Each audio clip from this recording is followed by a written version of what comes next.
ഈശോയിൽ ഏറെ സ്നേഹമുള്ളവരെ,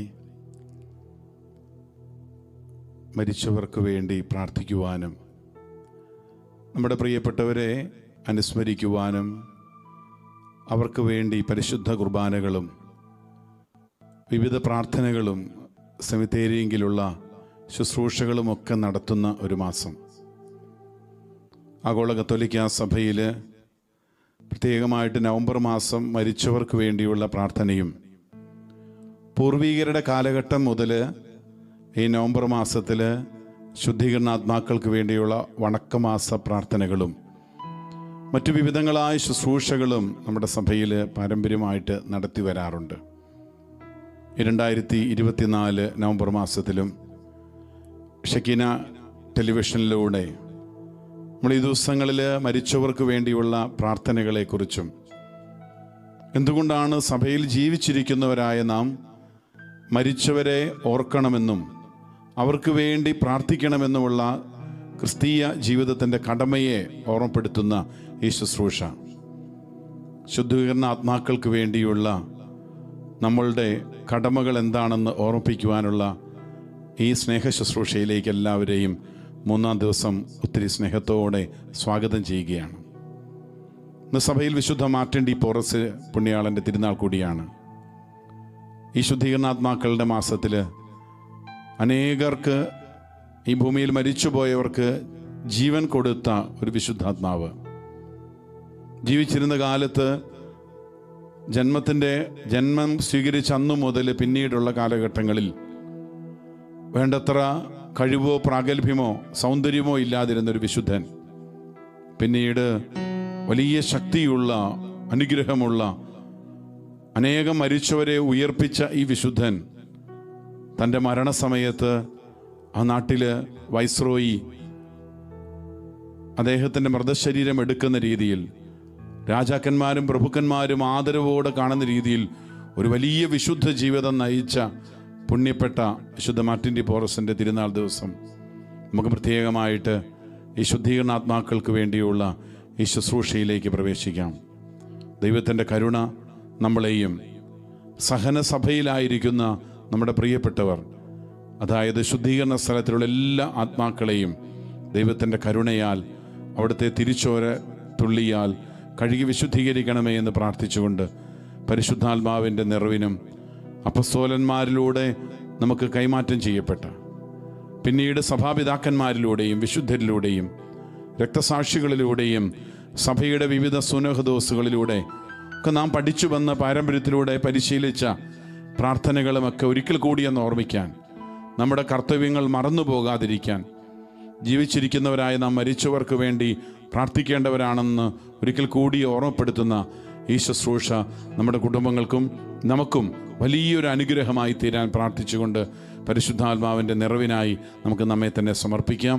ഈ ശുശ്രൂഷയെ ടെലികാസ്റ്റ് ചെയ്യുന്ന ഷെക്കീന ടെലിവിഷനെയും അതുപോലെ ലോകമെമ്പാടും ഈ ശുശ്രൂഷയിൽ പങ്കെടുക്കുന്ന കുടുംബങ്ങളിലേക്കും ഈ പരിശുദ്ധാത്മാവിൻ്റെ ചൈതന്യം, അപ്പസ്തോലന്മാർ ആരാധിച്ച് പ്രാർത്ഥിച്ചപ്പോൾ നിറഞ്ഞ ആ ചൈതന്യം, അഭിഷേകത്തിൻ്റെ ആത്മാവിൻ്റെ വലിയ ചലനം എല്ലാ കുടുംബങ്ങളിലുണ്ടാകാൻ, എല്ലാ വ്യക്തി ജീവിതങ്ങളിലും നിറയുവാൻ ആഗ്രഹിച്ച് പ്രാർത്ഥിച്ചുകൊണ്ട് ഒരു നിമിഷം കരങ്ങൾ ഉയർത്തി ഈശോയെ സ്തുതിച്ച് ഈ ശുശ്രൂഷയിലേക്ക് നമ്മെ തന്നെ വിട്ടുകൊടുത്തുകൊണ്ട് നമുക്ക് സ്തുതിച്ച് പ്രാർത്ഥിക്കാം. Hallelujah, hallelujah, hallelujah, hallelujah. ഈശോയെ ആരാധന, ആരാധന, ആരാധന, ആരാധന. ദിവ്യകാരുണ്യത്തെ മനസ്സിൽ ധ്യാനിച്ചുകൊണ്ടും എല്ലാ വിശുദ്ധരുടെയും കൂട്ടായ്മയിലായിരുന്നു കൊണ്ടും പരിശുദ്ധ അമ്മയോടും വിശുദ്ധ യോസേപ്പ് പിതാവിനോടും വിശുദ്ധ മാർട്ടിൻ ഡി പോറസിനോടും വിശുദ്ധ ജത്രൂദിനോടും വിശുദ്ധ ബീഡിനോടും വിശുദ്ധ അഗസ്റ്റിനോസിനോടും എല്ലാ സഭാപിതാക്കന്മാരോടും ചേർന്ന് മരിച്ചവർക്ക് വേണ്ടി പ്രാർത്ഥിക്കണമെന്ന് നമ്മളെ പ്രത്യേകം ഓർപ്പിക്കുന്ന എല്ലാ വിശുദ്ധരുടെ പ്രത്യേകം ആദിസ്യത്തോട് ചേർന്ന് നമുക്ക് ഈശോയെ ആരാധിച്ച് എല്ലാ മരിച്ച വിശ്വാസികൾക്ക് വേണ്ടി ഈ നിമിഷങ്ങളിൽ പ്രാർത്ഥിച്ചുകൊണ്ട് ഈ ശുശ്രൂഷയിൽ നമുക്കായിരിക്കാം. ആത്മാവിൻ്റെ വലിയൊരു അഭിഷേകം നമ്മിലേക്ക് നിറയാൻ നമുക്ക് ആഗ്രഹിച്ച് പ്രാർത്ഥിക്കാം.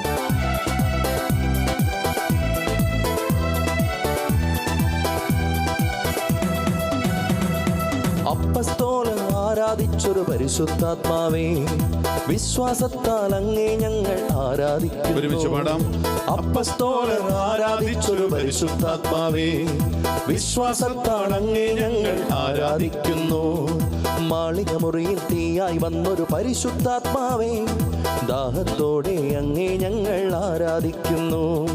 മാളികമുറിയിൽ തീയായി വന്നൊരു പരിശുദ്ധാത്മാവേ, ദാഹത്തോടെ അങ്ങേ ഞങ്ങൾ കരങ്ങളടിച്ച് നിറയണമേ നീ ഇന്നെന്നുള്ളിൽ തീനാവുകളായി, ഒഴുകണമേ നീ ഇന്നെന്നുള്ളിൽ പുതിയൊരു നദിയായി.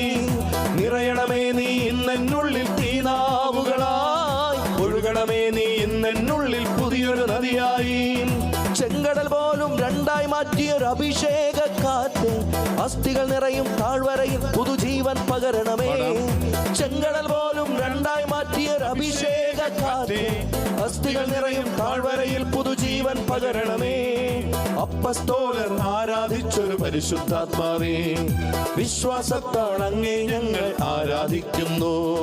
പരിശുദ്ധാത്മാവേ, പരിശുദ്ധാത്മാവേ, പരിശുദ്ധാത്മാവേ, പരിശുദ്ധാത്മാവേ, പരിശുദ്ധാത്മാവേ, പരിശുദ്ധാത്മാവേ, പരിശുദ്ധാത്മാവേ, ഇരുകരങ്ങൾ ഉയർത്തി വിളിക്കട്ടെ യേശുവേ. പരിശുദ്ധാത്മാവേ, ഹല്ലേലൂയ, ഹല്ലേലൂയ, ഹല്ലേലൂയ,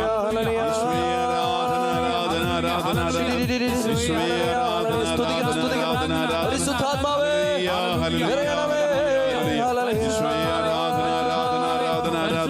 പരിശുദ്ധാത്മാവേ, എല്ലാ മക്കൾക്ക് വേണ്ടി ഞങ്ങൾ പ്രാർത്ഥിക്കുന്നു. ഈ ലോക ജീവിതത്തിൽ ഞങ്ങളുടെ പ്രാർത്ഥനകൾ ആവശ്യമായിരിക്കുന്ന എല്ലാവരിലേക്കും ദൈവശക്തി വ്യാപരിക്കട്ടെ. സഹന സഭയിലായിരിക്കുന്ന, ശുദ്ധീകരണ സ്ഥലത്തിലായിരിക്കുന്ന ആത്മാക്കൾക്ക് വേണ്ടി ഞങ്ങൾ പ്രാർത്ഥിക്കുന്നു.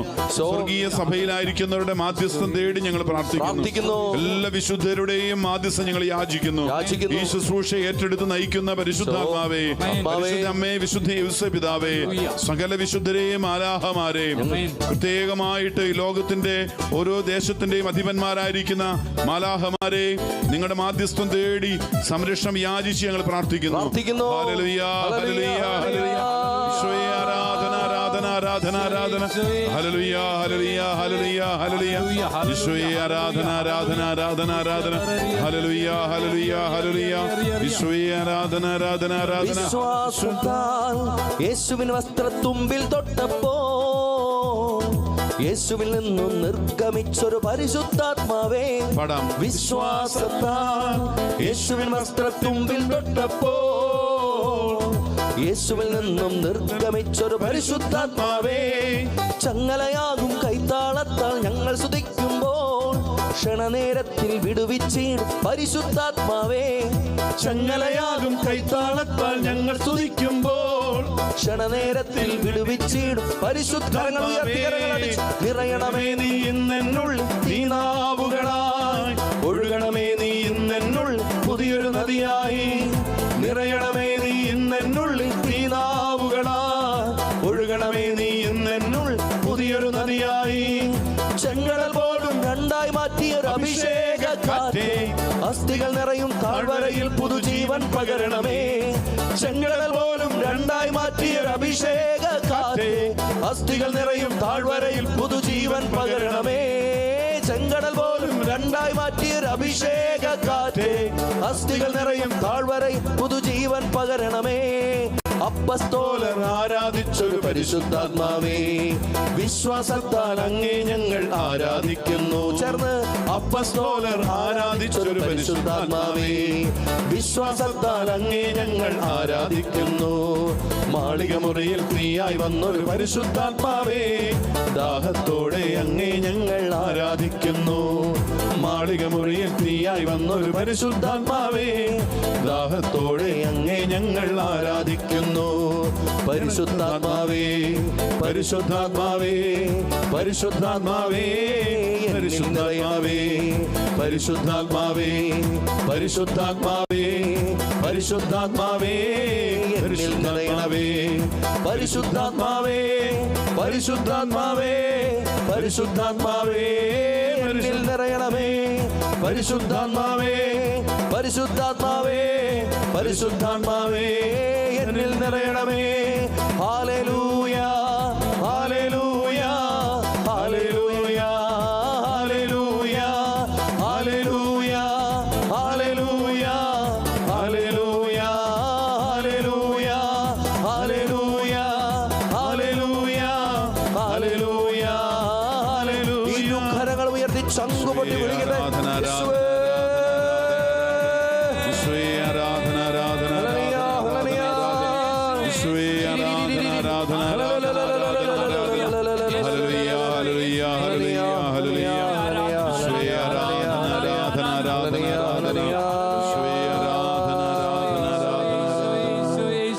പരിശുദ്ധാത്മാവേ പരിശുദ്ധാത്മാവേ പരിശുദ്ധാത്മാവേ പരിശുദ്ധാത്മാവേ പരിശുദ്ധാത്മാവേ പരിശുദ്ധാത്മാവേ പരിശുദ്ധാത്മാവേ പരിശുദ്ധാത്മാവേ. ഒന്ന് ചേർന്ന് പ്രാർത്ഥിക്കാം. സ്വർഗസ്ഥനായ ഞങ്ങളുടെ പിതാവേ, അങ്ങയുടെ നാമം പൂജിതമാകണമേ, അങ്ങയുടെ രാജ്യം വരയണമേ, അങ്ങയുടെ തിരുമനസ് സ്വർഗത്തിലെ പോലെ ഭൂമിയിലുമാകണമേ. അന്നു വേണ്ടുന്ന ആഹാരം ഞങ്ങൾക്ക് തരണമേ. ഞങ്ങളോട് തെറ്റ് ചെയ്യുന്നവരോട് ഞങ്ങൾ ക്ഷമിച്ചതുപോലെ ഞങ്ങളുടെ തെറ്റുകൾ ഞങ്ങളോട് ക്ഷമിക്കണമേ. ഞങ്ങളെ പ്രലോഭനത്തിൽ ഉൾപ്പെടുത്തരുതേ, ദുഷ്ടാരൂപിയിൽ നിന്ന് ഞങ്ങളെ രക്ഷിച്ചുകൊള്ളണമേ. ആമേൻ. നന്മ നിറഞ്ഞ മറിയമേ സ്വസ്തി, കർത്താവ് അങ്ങയോടുകൂടെ സ്ത്രീകളിൽ അങ്ങ് അനുഗ്രഹിക്കപ്പെട്ടവളാകുന്നു. അങ്ങയുടെ ഉദരത്തിൻ ഫലമായി ഈശോ അനുഗ്രഹിക്കപ്പെട്ടവനാകുന്നു. പരിശുദ്ധ മറിയമേ, തമ്പുരാന്റെ അമ്മേ, പാപികളായ ഞങ്ങൾക്ക് വേണ്ടി ഇപ്പോഴും ഞങ്ങളുടെ മരണസമയത്തും തമ്പുരാനോട് അപേക്ഷിച്ചോളണമേ. ആമേൻ. പിതാവിനും പുത്രനും പരിശുദ്ധാത്മാവിനും സ്തുതി, ആദിയിലെ പോലെ ഇപ്പോഴും എപ്പോഴും എന്നേക്കും. ആമേൻ. ഒരുമിച്ച് പ്രാർത്ഥിക്കാം. മരിച്ച വിശ്വാസികളുടെ ആത്മാക്കൾക്ക് തമ്പുരാന്റെ മനോഗുണത്താൽ മോക്ഷത്തിൽ ചേരുവാൻ അനുഗ്രഹമുണ്ടായിരിക്കട്ടെ. നിത്യപിതാവേ, ശംസിഹർത്താവിന്റെ ബലിദിനാഥ രക്തത്തിപതിയോരോട് കരുണ കാണിക്കണമേ. ഈശോ മിശിഹായ്ക്ക് സ്തുതിയായിരിക്കട്ടെ. നോക്കിയിരിക്കാം.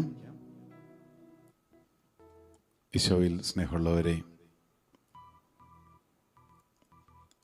ദാനിയേൽ പ്രവാചകന്റെ പുസ്തകത്തിൽ 3-ാം അധ്യായം നമ്മൾ കാണുന്നുണ്ട്. ദാനിയേലിനെയും കൂട്ടരെയും ഷദ്രാക്കും മെഷാക്കും അബ്നഗോദയും രാജാവിനോട് പറഞ്ഞു, അല്ലയോ നബൂഖദ്നേസർ, ഇക്കാര്യത്തിൽ ഞങ്ങൾ ഉത്തരം പറയേണ്ടതില്ല.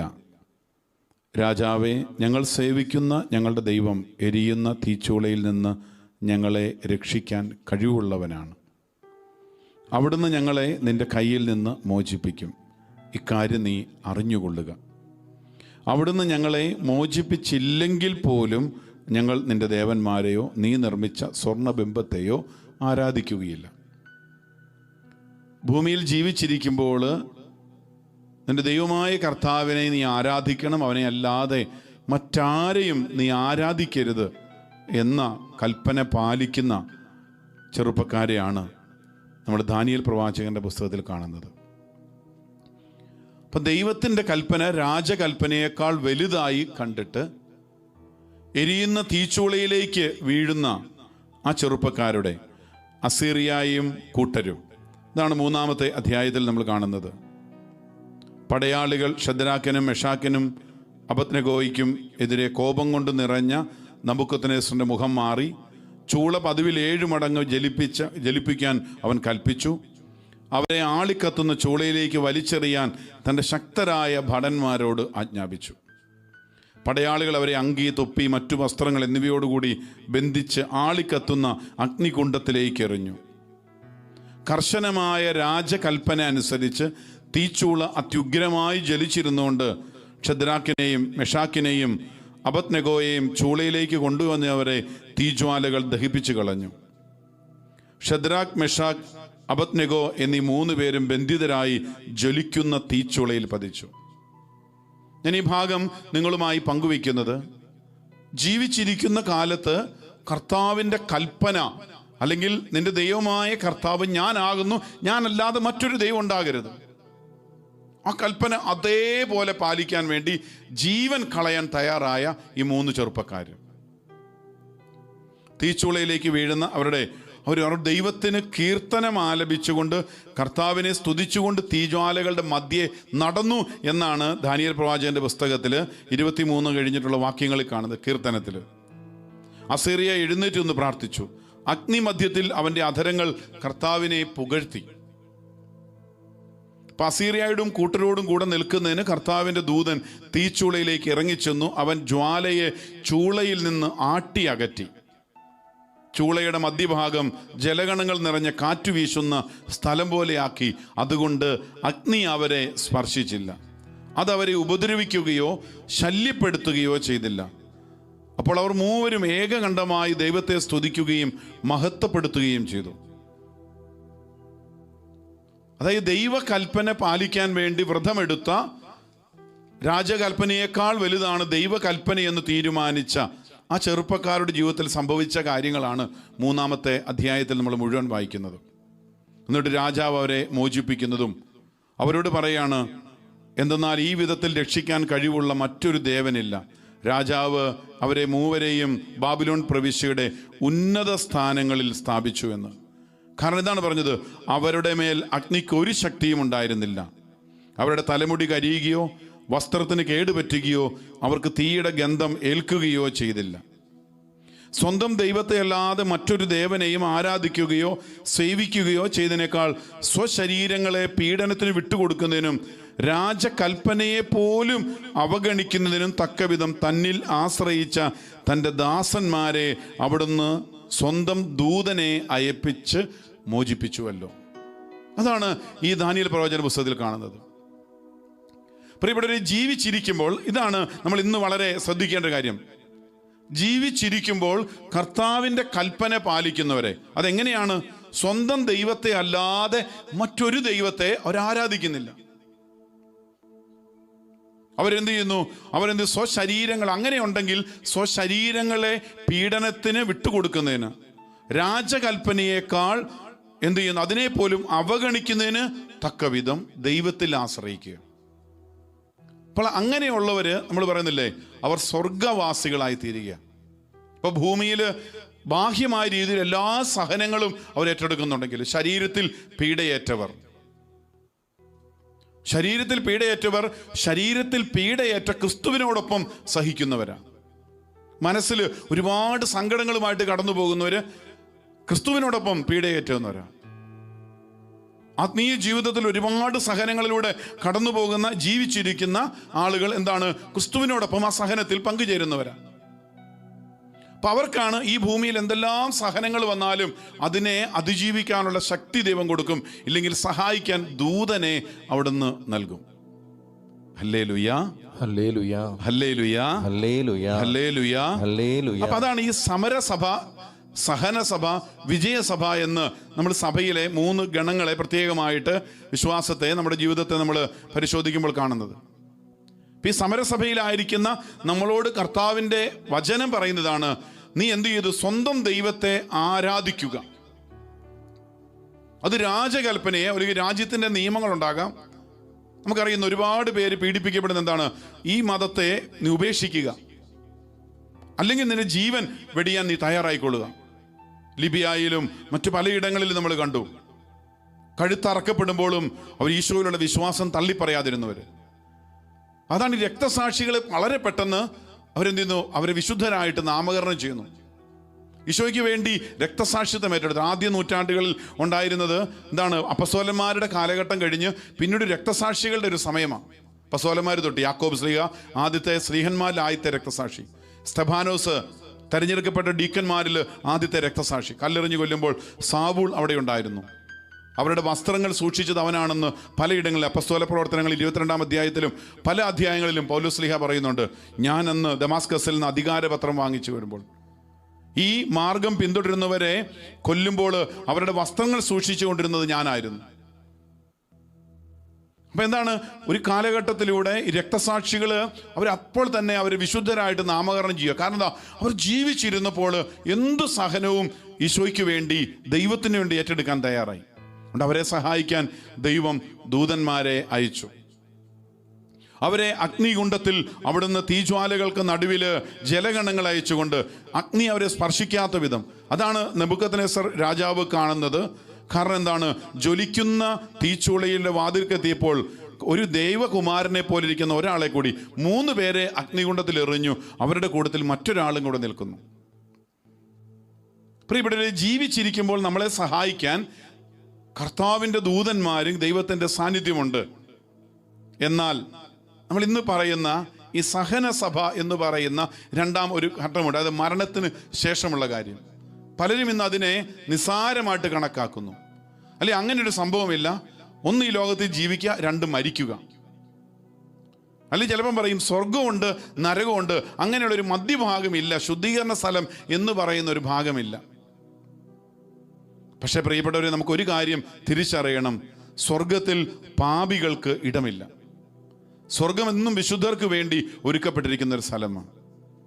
നീതിമാന്മാർ നിത്യസൗഭാഗ്യം അനുഭവിക്കുന്നതിന് സ്വർഗമെന്നും, ദുഷ്ടന്മാർ നിത്യപീഡ അനുഭവിക്കുന്നതിനെ നരകമെന്നും വിളിക്കപ്പെടുന്നു.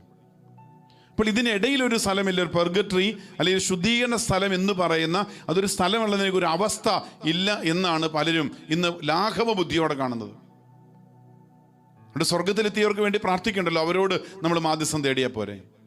നരകത്തിലെത്തുന്നവർക്ക് വേണ്ടി പ്രാർത്ഥിച്ചിട്ട് കാര്യമില്ലോ. അങ്ങനെ നിസ്സാരമായി കണക്കുന്ന ചില മതനവീകരണ പ്രവർത്തനങ്ങൾ, അല്ലെ അപ്രകാരം ജീവിക്കുന്ന ചില ആളുകൾ.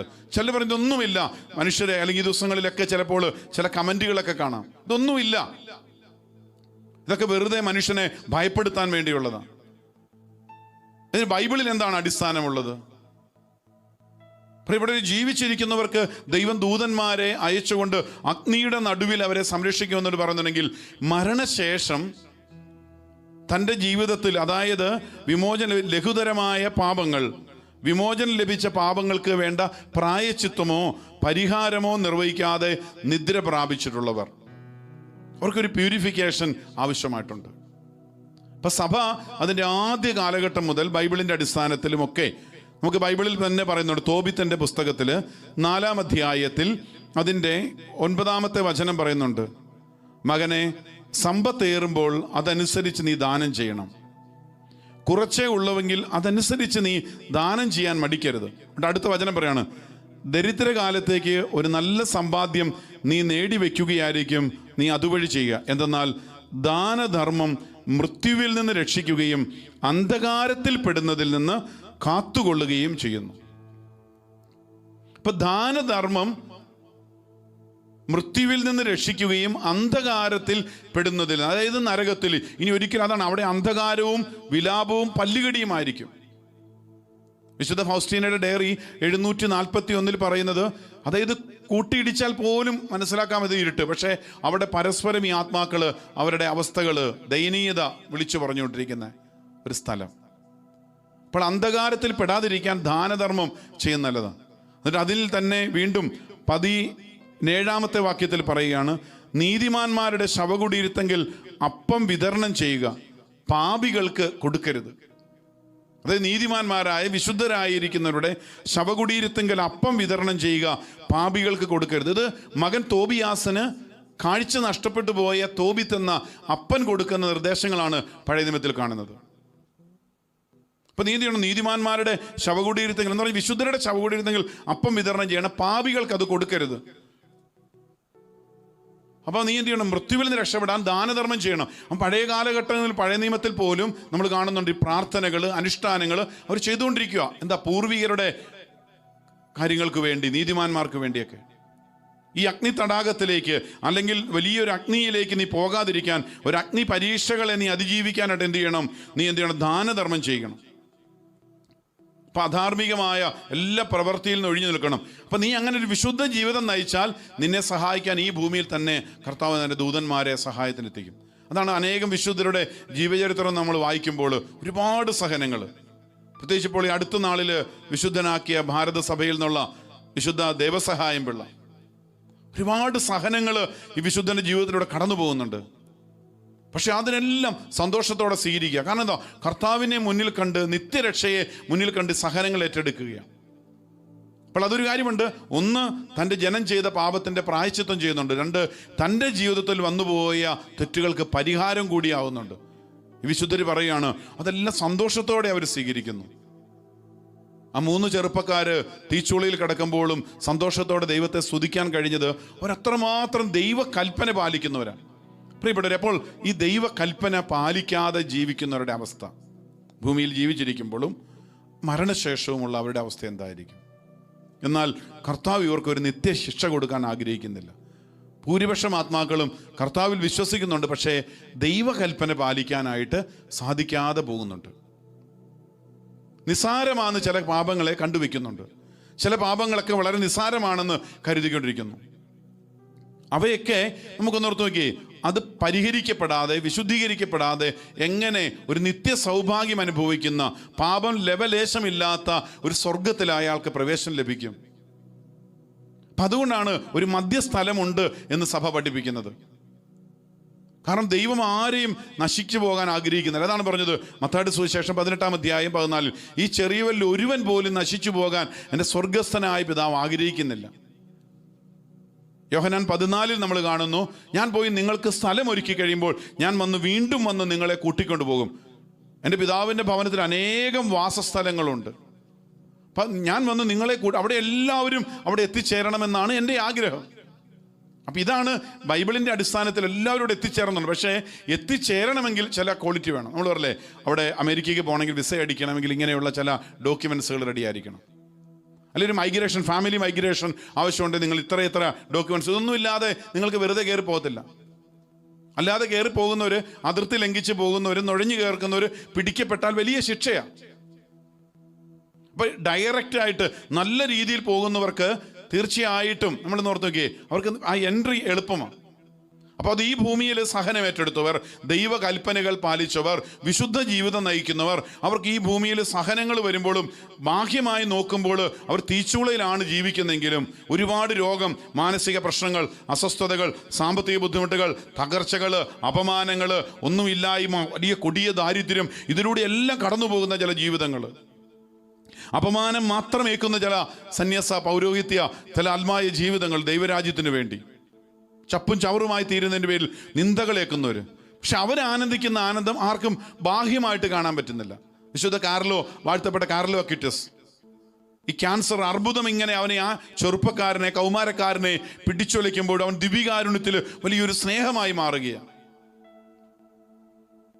അപമാനം ഏറ്റെടുക്കുമ്പോൾ വിശുദ്ധ മാർട്ടിൻ ഡി പോറസ് അവൻ്റെ പിതാവ് ആരാണെന്ന് അറിയത്തില്ലാത്തൊരവസ്ഥയിൽ ജീവിക്കുമ്പോഴും ഈ മാർട്ടിൻ ഡി പോറസ് ഒരു വലിയൊരു വിശുദ്ധനായിക്കൊണ്ട് ജ്ഞാനം സമ്പാദിക്കുക, ദൈവിക ജ്ഞാനം. പിന്നീട് എന്ത് ചെയ്തു? അവനിലേക്ക് ആളുകൾ ആകർഷിക്കപ്പെടുകയാണ്. ഈ രഹസ്യം ആർക്കും അറിയത്തില്ല. ഈ വിശുദ്ധ ജീവിതം നയിക്കുന്നവരുടെ സഹനങ്ങളുടെ അർത്ഥമൊന്നും ആർക്കും മനസ്സിലാകില്ല. പക്ഷേ ഇതൊന്നും ജീവിക്കാതെ പോകുന്നവരുടെ അവസ്ഥയെക്കുറിച്ച് പ്രിയപ്പെട്ടവരെ നാം ചിന്തിക്കണം, ഈ മാസത്തിൽ പ്രത്യേകിച്ചും. അങ്ങനെ ജീവിച്ച് വേണ്ടത്ര ഒരിക്കലും, ഒരുപക്ഷെ മരണസമയത്തൊന്ന് അനുദപിക്കാൻ, പാപങ്ങൾ ഏറ്റുപറയാൻ അവസരം കിട്ടിയെങ്കിലും ഇതിന് പരിഹാരം ചെയ്യപ്പെടാത്തത്. അതുകൊണ്ടാണ് ദണ്ഡവിമോചനങ്ങളെ കുറിച്ച് പറയുന്നത്. കാലിക ശിക്ഷയിൽ നിന്ന് മോചനം ലഭിക്കാൻ പരിഹാരങ്ങൾ, പ്രാർത്ഥനകൾ ചെയ്യണമെന്നൊക്കെ സഭ പഠിപ്പിക്കുന്നത്. ഇവിടെ ഒരു സഭയുടെ ആദ്യ കാലഘട്ടങ്ങളിൽ മുതൽ ഇതിങ്ങനെ ചെയ്യുന്നുണ്ട്. നമ്മൾ പറയും, മക്കബായക്കാരുടെ പുസ്തകത്തിൽ നമ്മളെപ്പോഴും കാണുന്ന കാര്യമാണ്, യൂദാ മക്കബേസ് യുദ്ധത്തിൽ മരിച്ചവർക്ക് വേണ്ടി അവരുടെ പാപങ്ങൾ തുടച്ചു മാറ്റാൻ അപേക്ഷിച്ചുകൊണ്ട് പ്രാർത്ഥനയിൽ മുഴുകി. അതായത് യുദ്ധത്തിൽ മരിച്ചുപോയവർ അവർ ശരിക്കും എന്താണ് ചെയ്തത്? അവർ പലതരത്തിലുള്ള മൃതദേഹങ്ങളുടെ കുപ്പായങ്ങൾക്കിടയിൽ യമനിയായിലെ വിഗ്രഹങ്ങൾക്ക് അർപ്പിച്ച ചില തകിടുകൾ കണ്ടു. യഹൂദർക്കത് ധരിക്കാൻ നിഷിദ്ധമായിരുന്നു. എന്ന് പറഞ്ഞാൽ അവർ കർത്താവിൻ്റെ മാർഗങ്ങളെ അവർ അവഗണിച്ചതുകൊണ്ട് ഈ പാപം തുടച്ചു മാറ്റണമെന്ന് യാചിച്ച് അവർ പ്രാർത്ഥനയിൽ മുഴുകി. അപ്പം പഴയ നിയമ ഗ്രന്ഥത്തിൽ, പക്ഷേ നമുക്കറിയാം, മക്കബായക്കാരുടെ പുസ്തകം, പിന്നീട് വന്ന മാർട്ടിൻ ലൂതർ കിങ്ങിൻ്റെയും പല പ്രൊട്ടസ്റ്റന്റ് വിപ്ലവത്തിൻ്റെയും 15-ാം നൂറ്റാണ്ടിൽ ഇത് കാനനായിട്ട് അംഗീകരിച്ചെങ്കിലും പിന്നീട് വന്ന നമ്മൾ പറഞ്ഞ മതനവീകരണക്കാരെന്ന് പറയുന്നവർ എന്ത് ചെയ്തു? ഈ മക്കബായക്കാരുടെ പുസ്തകം അതിൽ നിന്ന് തുടച്ചു മാറ്റി. ആ പുസ്തകം തന്നെ മാറ്റി. കാരണം ഇതിനെ അംഗീകരിക്കാൻ പ്രയാസമുള്ളത് കൊണ്ട്. ആ പുസ്തകം തന്നെ ചില വിഭാഗക്കാർക്ക്, ഈ മതവിഭാഗക്കാർക്കില്ലത്. കാരണം എന്താണ്? ഈ മരിച്ചവർക്ക് വേണ്ടിയുള്ള പ്രാർത്ഥനയെക്കുറിച്ച് പഠിപ്പിക്കുന്ന ഭാഗമായി. പക്ഷേ ഇതൊരു ചരിത്ര സത്യമാണ്, മക്കബേക്കാരുടെ വിപ്ലവം എന്നുള്ളത്. അതിനെ ആർക്കും അവഗണിക്കാൻ പറ്റില്ല. അപ്പോൾ അവിടെ യുദ്ധത്തിൽ മരിച്ചവർ ദൈവനിഷേധം കാണിക്കുന്നവർ കൽപ്പന ലംഘിച്ചു. ഈ ഷദ്രാക്കും മെഷാക്കും അബദ്നഗോയൊക്കെ കർത്താവിൻ്റെ 1-ാം പ്രമാണം ലംഘിക്കാതെ ജീവിച്ചതുകൊണ്ടാണ് ഈ സംരക്ഷണം ലഭിച്ചത്. ശരീരത്തെ വിശുദ്ധമായി കാത്തുസൂക്ഷിച്ചുകൊണ്ടാണ് അവരുടെ ശരീരങ്ങൾക്ക് പൊള്ളലേൽക്കാതിരുന്നത്. എന്നാൽ ഇത് നശിപ്പിച്ചവർക്ക് ഒരു നിത്യശിക്ഷയുണ്ടെന്ന് തിരിച്ചറിഞ്ഞ യൂദാ മക്കബേസും കൂട്ടരും അവർക്ക് വേണ്ടി ഒരു പണപ്പിരിവ് നടത്തി അവരത് ജെറുസലേമിലേക്ക് പാപപരിഹാര ബലിക്കായിട്ട് അയച്ചു കൊടുക്കുകയാണ്. ഇതാണ് മക്കബായക്കാരുടെ പുസ്തകത്തിൽ കാണുന്നത്. പറഞ്ഞാൽ പുനരുത്ഥാനം ഉണ്ടാകുമെന്ന ഉറച്ച് യൂദാസ് ചെയ്ത ഈ പ്രവൃത്തി ശ്രേഷ്ഠവും ഉചിതവും തന്നെ. 2:12-44 പറയാണ്, മരിച്ചവർ ഉയർക്കുമെന്ന് പ്രതീക്ഷയില്ലായിരുന്നെങ്കിൽ അവർക്ക് വേണ്ടി പ്രാർത്ഥിക്കുന്നത് നിഷ്പ്രയോജനവും ഭോഷത്വവുമാകുമായിരുന്നു. എന്നാൽ ദൈവഭക്തിയോടെ മരിക്കുന്നവർക്ക് ആയി ഒരുക്കിയിരിക്കുന്ന അമൂല്യ സമ്മാനത്തെക്കുറിച്ച് അവൻ പ്രത്യാശ പുലർത്തിയെങ്കിൽ അത് പാവനവും ഭക്തിപൂർണവുമായ ഒരു ചിന്തയാണ്. അതിനാൽ മരിച്ചവർക്ക് പാപമോചനം ലഭിക്കുന്നതിന് അവൻ അവർക്ക് വേണ്ടി പാപപരിഹാര കർമ്മം അനുഷ്ഠിച്ചു. ഈ നവംബർ മാസം മുഴുവൻ സഭ നമ്മളോട് പറയുന്നത്, വിശുദ്ധര് നമ്മളോട് ആവശ്യപ്പെടുന്നത് എന്താണ്? പാപപരിഹാര കർമ്മം നീ ചെയ്യണം. ഇത് ഈ നവംബർ മാത്രമല്ല, ഇതൊരു ഓർമ്മപ്പെടുത്തല. അല്ലെങ്കിൽ ഒരു മാസം മുഴുവൻ, അല്ലെങ്കിൽ ചിലപ്പോൾ ഈ ക്ലാസ്സുകൾ ഇപ്പം നമ്മൾ ഇന്നും ഇന്നലെയും ഒക്കെ ഈ ദിവസങ്ങളിൽ കൂടുമ്പോൾ ചിലപ്പോൾ നമുക്ക് ഇതിൻ്റെ ആവർത്തന വിരസതയുണ്ടല്ലോ. പക്ഷേ ഈ ആവർത്തനത്തിലൂടെ പറയുന്നത് ആവർത്തിച്ച് ഇപ്പം മക്കളെ മാതാപിതാക്കൾ എന്നും പറയും രാവിലെ എഴുന്നേക്കണം, അങ്ങനെ ചെയ്യണം. അപ്പം മക്കൾ ചോദിക്കും, ഇതൊന്നും നിർത്തത്തില്ല, എന്നും ഇത് തന്നെയല്ലേ പറയുന്നത്. പക്ഷെ മാതാപിതാക്കൾക്ക് അതിനെക്കുറിച്ച് യാതൊരു ലജ്ജയില്ല എന്നും പറയുന്നതിനെക്കുറിച്ച്. കാരണം എന്താ? അവർക്കറിയാം ഇങ്ങനെ ആവർത്തിച്ച് പറഞ്ഞ് മക്കൾ തെറ്റിക്കൊണ്ടിരിക്കും, വീണ്ടും തിരുത്തിക്കൊണ്ടിരിക്കും. എന്നിട്ട് അവരെന്താണ് അതിൽ ഉറപ്പിക്കുക, സ്ഥിരതയുള്ളവരാക്കി തീർക്കുക. അപ്പൊ എന്തുകൊണ്ടാണ് ഈ നവംബർ മാസത്തിൽ ശുദ്ധീകരണാത്മാക്കൾക്ക് വേണ്ടി ഒരു മാസം മാറ്റിവെച്ചു? മാതാവിന് വേണ്ടി ചില മാസങ്ങൾ എന്ന് പറയുന്ന പോലെ വിശുദ്ധ യേശുപിതാവിനോട് പ്രാർത്ഥിക്കാൻ ഒരു മാസം, അതൊരു മാസം മാത്രം യേശുപിതാവിനോട് പ്രാർത്ഥിച്ചാൽ മതി എന്നാണോ? അല്ല, ഇതൊരു ഓർമ്മപ്പെടുത്തലാണ്. ഈ ദിവസങ്ങളിലൂടെ എല്ലാം പറയണം, പാപപരിഹാര കർമ്മം നിങ്ങൾ അനുഷ്ഠിക്കണം. കാരണം എന്താണ്? ഈ ശിക്ഷ അനുഭവിക്കുന്ന, ശുദ്ധീകരണ സ്ഥലത്തിൽ അറിയുന്ന ആത്മാക്കൾക്ക് സ്വയം രക്ഷപ്പെടാൻ പറ്റില്ലെന്ന് വിശുദ്ധ ഫൗസ്റ്റീനയുടെ ഡയറിയിൽ അതിൻ്റെ 20-ാമത്തെ ഖണ്ഡികയിൽ ഇങ്ങനെ പറയുന്നുണ്ട്. അതായത്, ഞാൻ ഇനി ആർക്കെല്ലാം വേണ്ടി പ്രാർത്ഥിക്കണമെന്ന് ഈശോട് ചോദിച്ചു. ആർക്കെല്ലാം വേണ്ടി ഞാൻ പ്രാർത്ഥിക്കണം എന്നുള്ളത് അടുത്ത രാത്രി എന്നെ അറിയിക്കാമെന്ന് ഈശോ പറഞ്ഞു. പിറ്റേ ദിവസം രാത്രി ഡയറി 20-ൽ വിശുദ്ധ ഫൗസ്റ്റീനെ പറയുകയാണ്, എൻ്റെ കാവൽ മാലാഹയെ ഞാൻ കണ്ടു. തന്നെ അനുഗമിക്കാൻ അദ്ദേഹം ആവശ്യപ്പെട്ടു. ഒരു നിമിഷം കൊണ്ട് തീ നിറഞ്ഞതും പുക കൊണ്ട് മൂടിയതുമായ ഒരു സ്ഥലത്ത് ഞാൻ എത്തി. അവിടെ പീഡ അനുഭവിക്കുന്ന അനേകം ആത്മാക്കളെ ഞാൻ കണ്ടു. അവർ വളരെ തീക്ഷ്ണതയോടെ പ്രാർത്ഥിക്കുന്നുണ്ടായിരുന്നു. എന്നാൽ അത് അവർക്ക് യാതൊരു പ്രയോജനവും ചെയ്തിരുന്നില്ല. നമുക്ക് മാത്രമേ അവരെ സഹായിക്കാൻ സാധിക്കുമായിരുന്നുള്ളൂ. അവരുടെ ചുറ്റിലും എരിഞ്ഞുകൊണ്ടിരുന്ന ജ്വാലകൾ എന്നെ ഒട്ടും തന്നെ സ്പർശിച്ചില്ല. ഒരു നിമിഷത്തേക്ക് പോലും എൻ്റെ കാവൽ മാലാഹ എന്നെ വിട്ടുപിരിഞ്ഞില്ല. എന്താണ് അവരുടെ ഏറ്റവും വലിയ പീഡയെന്ന് ഞാൻ ആ കാവൽ മാലാഹയോട് ചോദിച്ചു. ഏറ്റവും വലിയ പീഡ എന്താണെന്ന്, ദൈവത്തിനായുള്ള ദാഹമാണ് അവരുടെ ഏറ്റവും വലിയ പീഡയെന്ന് അവർ ഏക സ്വരത്തിൽ എനിക്ക് മറുപടി നൽകി. ശുദ്ധീകരണ സ്ഥലത്തിലെ ആത്മാക്കളെ മാതാവ് സന്ദർശിക്കുന്നത് ഞാൻ കണ്ടു. സമുദ്രതാരം എന്നാണ് ആത്മാക്കൾ മാതാവിനെ വിളിച്ചിരുന്നത്. അമ്മ അവർക്ക് സമാശ്വാസം നൽകുന്നു. അവരോട് കുറച്ച് സമയം കൂടി സംസാരിക്കാൻ ഞാൻ ആഗ്രഹിച്ചു. എന്നാൽ എൻ്റെ കാവൽ മാലാഹ അവിടെ നിന്ന് പോകാൻ സമയമായി എന്നെ അടയാളം കാണിച്ചു. പീഡനത്തിൻ്റെ ആ പാറാവിൽ നിന്ന് ഞങ്ങൾ പുറത്തു കിടന്നു. ഞാൻ അന്തരാത്മാവിൽ ഒരു സ്വരം കേട്ടു. അതിങ്ങനെ പറഞ്ഞു, എൻ്റെ കരുണ ഈ ശുദ്ധീകരണ സ്ഥലം ആഗ്രഹിക്കുന്നില്ല, എന്നാൽ എൻ്റെ നീതി ഇത് ആവശ്യപ്പെടുന്നു. വിശുദ്ധ പറയാണ്, ആ ദിവസം മുതൽ പീഡ അനുഭവിക്കുന്ന ആത്മാക്കളുമായി ഞാൻ ഉറ്റ ബന്ധം പുലർത്തിയിരുന്നു. അന്ന് മുതൽ ഞാൻ എന്ത് ചെയ്തു? പീഡ അനുഭവിക്കുന്ന ആത്മാക്കൾക്ക് വേണ്ടി വലിയ പ്രാർത്ഥനകൾ ഞാൻ ചെയ്തിരുന്നു. പ്രിയപ്പെട്ടവരെ, ജീവിച്ചിരിക്കുന്നവരായ നാം നമ്മുടെ പ്രാർത്ഥന, നമ്മൾ പറയില്ലേ പരിശുദ്ധ കുർബാന, അത് പാപങ്ങളുടെ മോചനത്തിനും മരിച്ചവരുടെ കടങ്ങളുടെ പൊറുതിക്കുമായിട്ടാണ് അർപ്പിക്കുക. അപ്പോൾ എല്ലാ കുർബാനകളിലും ഉണ്ടത് പാപങ്ങളുടെ പരിഹാരാർത്ഥം, നമ്മുടെ പാപങ്ങളുടെ പരിഹാരം, അല്ലെ പാപമോചനത്തിൻ്റെ ബലി. അപ്പം തന്നെ എന്താണ്? മരിച്ചവരുടെ കടങ്ങളുടെ പൊറുതിക്ക് വേണ്ടി. അപ്പം പാരമ്പര്യമായിട്ട് പഴയ കാലഘട്ടങ്ങളിൽ മുതൽ ബലി അർപ്പിച്ചുകൊണ്ടിരുന്നത് മക്കബായക്കാരുടെ പുസ്തകത്തിലും തോബിത്തിന്റെ പുസ്തകത്തിലും നമ്മൾ കാണുന്ന എന്താണ്? അവർ ഈ ബലി അർപ്പിക്കുന്ന എല്ലാം പാപപരിഹാരാർത്ഥമാണ്. കാരണം ഈ സങ്കീർത്തനത്തിലൊക്കെ നമ്മൾ കാണുന്നുണ്ട്, മനുഷ്യന് ദൈവസന്നിധിയിൽ നിന്ന് വിട്ടെങ്ങും പോകത്തില്ല. അവൻ ചെയ്യുന്ന പ്രവൃത്തികളെല്ലാം കർത്താവിൻ്റെ സന്നിധിയിൽ അനാവൃതമാണ്. അത് കണ്ണാടിയിൽ എന്നതുപോലെ വ്യക്തമാണ്. അപ്പൊ അതുകൊണ്ട് 88-ാമത്തെ സങ്കീർത്തനത്തിൽ നമ്മൾ കാണുന്നുണ്ട്, മരിച്ചവർക്ക് വേണ്ടി അങ്ങ് അത്ഭുതം പ്രവർത്തിക്കുമോ? നിഴലുകൾ അങ്ങയെ പുകഴ്ത്താൻ ഉണർന്നെഴുന്നേൽക്കുമോ?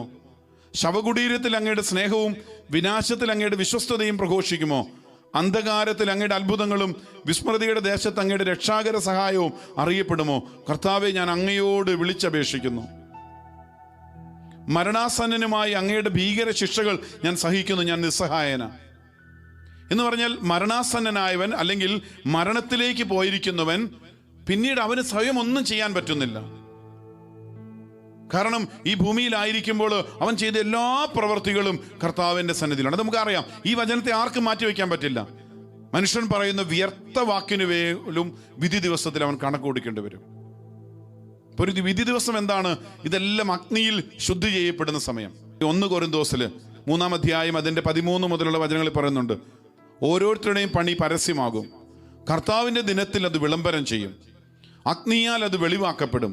ഓരോരുത്തരുടെയും പണി ഏത് തരത്തിലുള്ളവയാണ് എന്ന് അത് അഗ്നി തെളിയിക്കുകയും ചെയ്യും. ആരുടെ പണി നിലനിൽക്കുന്നുവോ അവൻ സമ്മാനിതനാകും. ആരുടെ പണി അഗ്നിക്കിരയാകുന്നുവോ അവൻ നഷ്ടം സഹിക്കേണ്ടി വരും. എങ്കിലും അഗ്നിയിലൂടെ എന്നവണ്ണം അവൻ രക്ഷ പ്രാപിക്കും. അപ്പൊ ഈ അഗ്നിയിലൂടെ കടന്നു പോകേണ്ട സമയമുണ്ട്.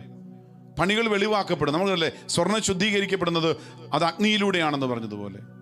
അപ്പൊ മനുഷ്യൻ ചെയ്ത പ്രവൃത്തികൾ ഒന്നും ദൈവസന്നിധിയിൽ മറയ്ക്കപ്പെട്ടിട്ടില്ല.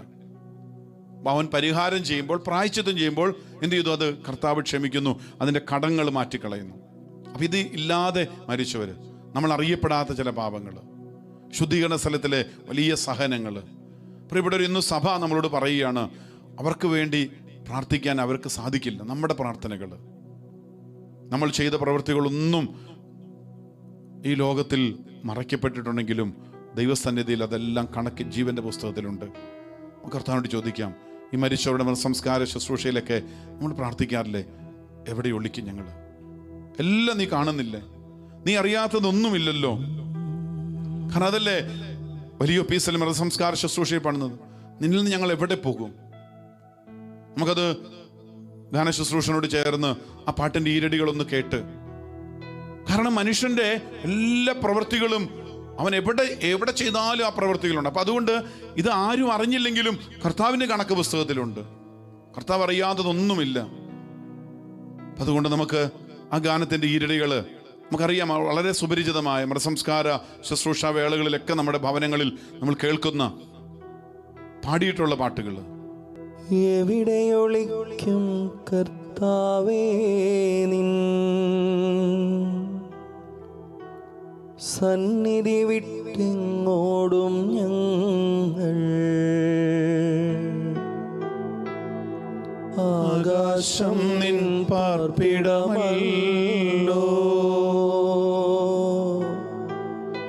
കരയും കടലും നിറയുന്നോനേ, പാതാളത്തിലും അവിടുന്നല്ലോ വാഴുന്നെവിടെയൊളിക്കും ഞങ്ങൾ. അടുത്ത സ്റ്റാൻസ ഇങ്ങനെയാണ്: പൂർണ്ണമായി നീ എന്നെ അറിയുന്നു, പാപം വലുതാണതുപോലെ